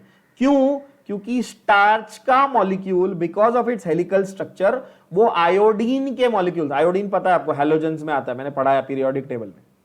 आयोडीन के मॉलिक्यूल को ट्रैप कर सकता है, आयोडीन के मॉलिक्यूल को पकड़ सकता है। स्टार्च का मॉलिक्यूल हेलिक्स है ना, ऐसा कर्व स्ट्रक्चर है ना, तो वो क्या करता है? वो आयोडीन के मॉलिक्यूल को ट्रैप कर लेता है। तो ऐसा देखना है, starch can hold iodine molecules in the helical structure and forms a starch iodine complex. क्या फॉर्म करता है? starch iodine complex which is blue in color. The starch iodine complex is, बोलो, starch iodine complex is blue in colour. जबकि cellulose, cellulose भी एक polysaccharide है, cellulose भी एक कार्बोहाइड्रेट है, वो भी ग्लूकोज से बना हुआ है, तो वो और स्टार्च भाई भाई हुए ना। लेकिन सेल्यूलोज क्या करता है, उसमें हेलिक्स नहीं बनता, सेल्यूलोज वो कॉम्प्लेक्स स्ट्रक्चर, हेलिकल स्ट्रक्चर नहीं बनाता। सेल्यूलोज अपना नॉर्मल एक, भाई बहुत सारे ग्लूकोज लिए एक मॉलिक्यूल बनाया, खत्म। उसको वो घुमा फिरा के ट्विस्टेड शेप, हेलिक्स शेप नहीं बनाता स्प्रिंग जैसा, है ना। जिसकी वजह से क्या होता है, सेल्यूलोज कैनॉट होल्ड I2, मतलब सेल्यूलोज को आयोडीन के साथ रखा तो ब्लू कलर मिलेगा क्या, नहीं मिलेगा। समझ गए। अब बोलोगे ठीक है सर ये सब समझ गए, हम अप्लाई कहां करें, तो भाई क्वेश्चन आएगा एग्जाम में कि भाई which of the following can be used to distinguish between cellulose and starch. Answer क्या है, आयोडीन। क्यों, तो भाई सेल्यूलोज प्लस आयोडीन में कोई कलर चेंज नहीं दिखता, लेकिन स्टार्च प्लस आयोडीन में कलर चेंज दिखता है। बोलो हां या ना। बात क्लियर हुई एवरीबॉडी? यस। अब इसका थोड़ा प्रैक्टिकल एप्लीकेशन बताऊं तो जरा इंटरेस्ट आएगा आप लोगों को। सुनोगे प्रैक्टिकल एप्लीकेशन? आप सबने ये जरूर सुना होगा कि आपके जो मतलब जैसे शर्ट्स, खास करके शर्ट वगैरह होते हैं ना, उसको आप स्टार्च करते हो, उसको कड़क करते, कड़क, कॉलर वालर कड़क करते हैं, ड्राई क्लीनिंग के लिए देते हो तभी, है ना। और वहां पे आप जाके क्या बोलते हो, इसको क्या करना है, इसको स्टार्च करना है। कभी सोचा नहीं होगा कि अच्छा हाँ ये वही वाला स्टार्च है क्या। हाँ, जो प्लांट्स में, जो बायोलॉजी में स्टार्च पढ़ते हैं वही है। वो क्या करते हैं, वो कपड़ों में मतलब वो स्टार्च का सॉल्यूशन डाल के उसको धोते हैं। और आपने साथ में ये जरूर देखा होगा कि वो उजाला और वो नील वगैरह डालते हैं व्हाइट कपड़ों में, ये देखा है ना। वो स्टार्च का कॉम्प्लेक्स है जो प्रैक्टिकली यूज होता है ना। अच्छा, आप इसको एज अ केमिस्ट्री स्टूडेंट या बायोलॉजी स्टूडेंट या साइंस स्टूडेंट कहां यूज करोगे, तो आपको मैंने समझो 2 टेस्ट ट्यूब दे दी, मैंने आपको 2 टेस्ट ट्यूब दे दी, बोला कि चलो ये दोनों में कॉम्प्लेक्स कार्बोहाइड्रेट है, एक में स्टार्च है एक में सेल्यूलोज है, ढूंढो किसमें क्या है। तो क्या करोगे, आप आयोडीन लोगे क्रिस्टल्स या आयोडीन का जो भी सॉल्यूशन है, और दोनों में थोड़े थोड़े ड्रॉप्स डाल दोगे। जिसमें ब्लू कलर आ गया उसमें स्टार्च था, जिसमें नहीं आया उसमें सेल्यूलोज था। बोलो हाँ कि ना। ऐसा एक्सपेरिमेंट आएगा। आपको ये स्टार्च और सेल्यूलोज का डिफरेंस भी समझ में आ गया। अगेन फिर से बता रहा हूं, केमिस्ट्री में भी जो बायोमोलिक्यूल्स चैप्टर आगे 12th में आएगा, जो आपके एंट्रेंस में भी बहुत इंपॉर्टेंट है, उसमें ये स्टार्च का डिस्टिंग्विशिंग टेस्ट वाला क्वेश्चन कई बार आता है। आप आगे नोटिस कर लेना और मेरी बात याद करना कि देखो सर हाँ आपने बोला था, ये आया है, आयोडीन ही यूज होता है। चलो लास्ट पार्ट कंप्लीट कर लेते हैं। कार्बोहाइड्रेट्स का, प्लांट का सेल वॉल सेल्यूलोज से बना है, मतलब सीरियसली पता ही है ना, सबको मालूम है। Paper which is made from pulp obviously, cotton which is made from again plant sources, all ये भी सेल्यूलोज से ही, टेक्निकली ये भी सारे सेल्यूलोज से ही बने हुए हैं, है ना। And there are some other categories of carbohydrates जो एक्चुअली प्रोटीन्स के साथ में एसोसिएटेड है। देखो प्रोटीन अपने आप में एक कॉम्प्लेक्स मॉलिक्यूल था, मैक्रोमॉलिक्यूल, और पॉलीसैकेराइड्स या ये जो आपके स्टार्च और ग्लाइकोजन है, ये भी अपने आप में कॉम्प्लेक्स थे। कभी कभी इनकी क्या हो जाती है, जुगलबंदी हो जाती है, मतलब इनके पार्टनरशिप भी हो जाती है कि कभी एक प्रोटीन जो है इसके साथ मिल जाता है, ठीक है। ऐसे भी एग्जांपल्स है जो मॉडिफाइड शुगर्स के एग्जांपल है। किसके एग्जांपल है बच्चों, मॉडिफाइड शुगर्स। इनको हम अमाइनो शुगर्स भी बोलते हैं या मॉडिफाइड शुगर्स भी बोलते हैं। क्यों अमाइनो शुगर क्यों बोलेंगे, थोड़ा दिमाग लगाओ।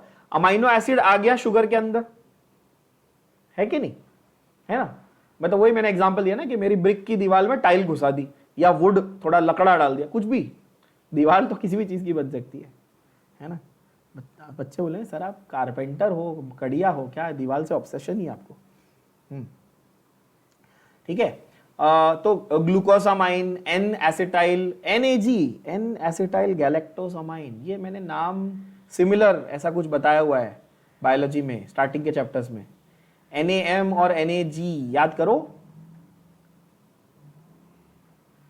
NAM और NAG म्यूकोपॉलीसैकेराइड्स वगैरह बताए थे, याद है। लोअर ऑर्गेनिजम्स की जो सेल वॉल है वो NAM और NAG से बनती है ना। N acetyl muramic acid, N acetyl galactosamine, याद करो। ये सारी एक्स्ट्रा चीजें लिखवा के दी हुई है आपको, वो जो विटाकर का वाला जो क्लासिफिकेशन वाला टेबल था उसमें मैंने लिखवाया था, याद कर लेना। याद नहीं है तो जाके एक बार रेफर कर लेना, आपको नोट्स लिखवा के दिए हुए। ओके, फिर एक्सोस्केलेटन। एक्सोस्केलेटन मतलब बाहर का जो एक्सटर्नल स्केलेटन होता है आर्थ्रोपोडा का। आर्थ्रोपोडा हम लोग एनिमल किंगडम में पढ़ेंगे। Basically arthropods are basically insects, ठीक है ना, इंसेक्ट्स, कॉकरोच वगैरह, है ना। और उन आर्थ्रोपोडा के जो एक्सोस्केलेटन है वो हमेशा किसके बने होते हैं? चिटिन। चिटिन हमने और कहां पढ़ा था? फंगाई की सेल वॉल में। और कॉम्प्लेक्स पॉलीसैकेराइड्स मोस्टली होमोपॉलीमर्स होते हैं। अभी किसी बच्चे ने पूछा भी था कि ये सारे होमोपॉलीमर होते हैं? नहीं, मोस्टली होमोपॉलीमर है। हमारे सिलेबस में जितने हैं, जैसे स्टार्च हो गया, सेल्यूलोज होगा, ग्लाइकोजन होगा, ये सारे होमोपॉलीमर है। कुछ हेट्रो भी होते हैं, बट हम लोग उनसे ज्यादा डील नहीं करने वाले, ठीक है। यहां तक कंप्लीट कर लेते हैं।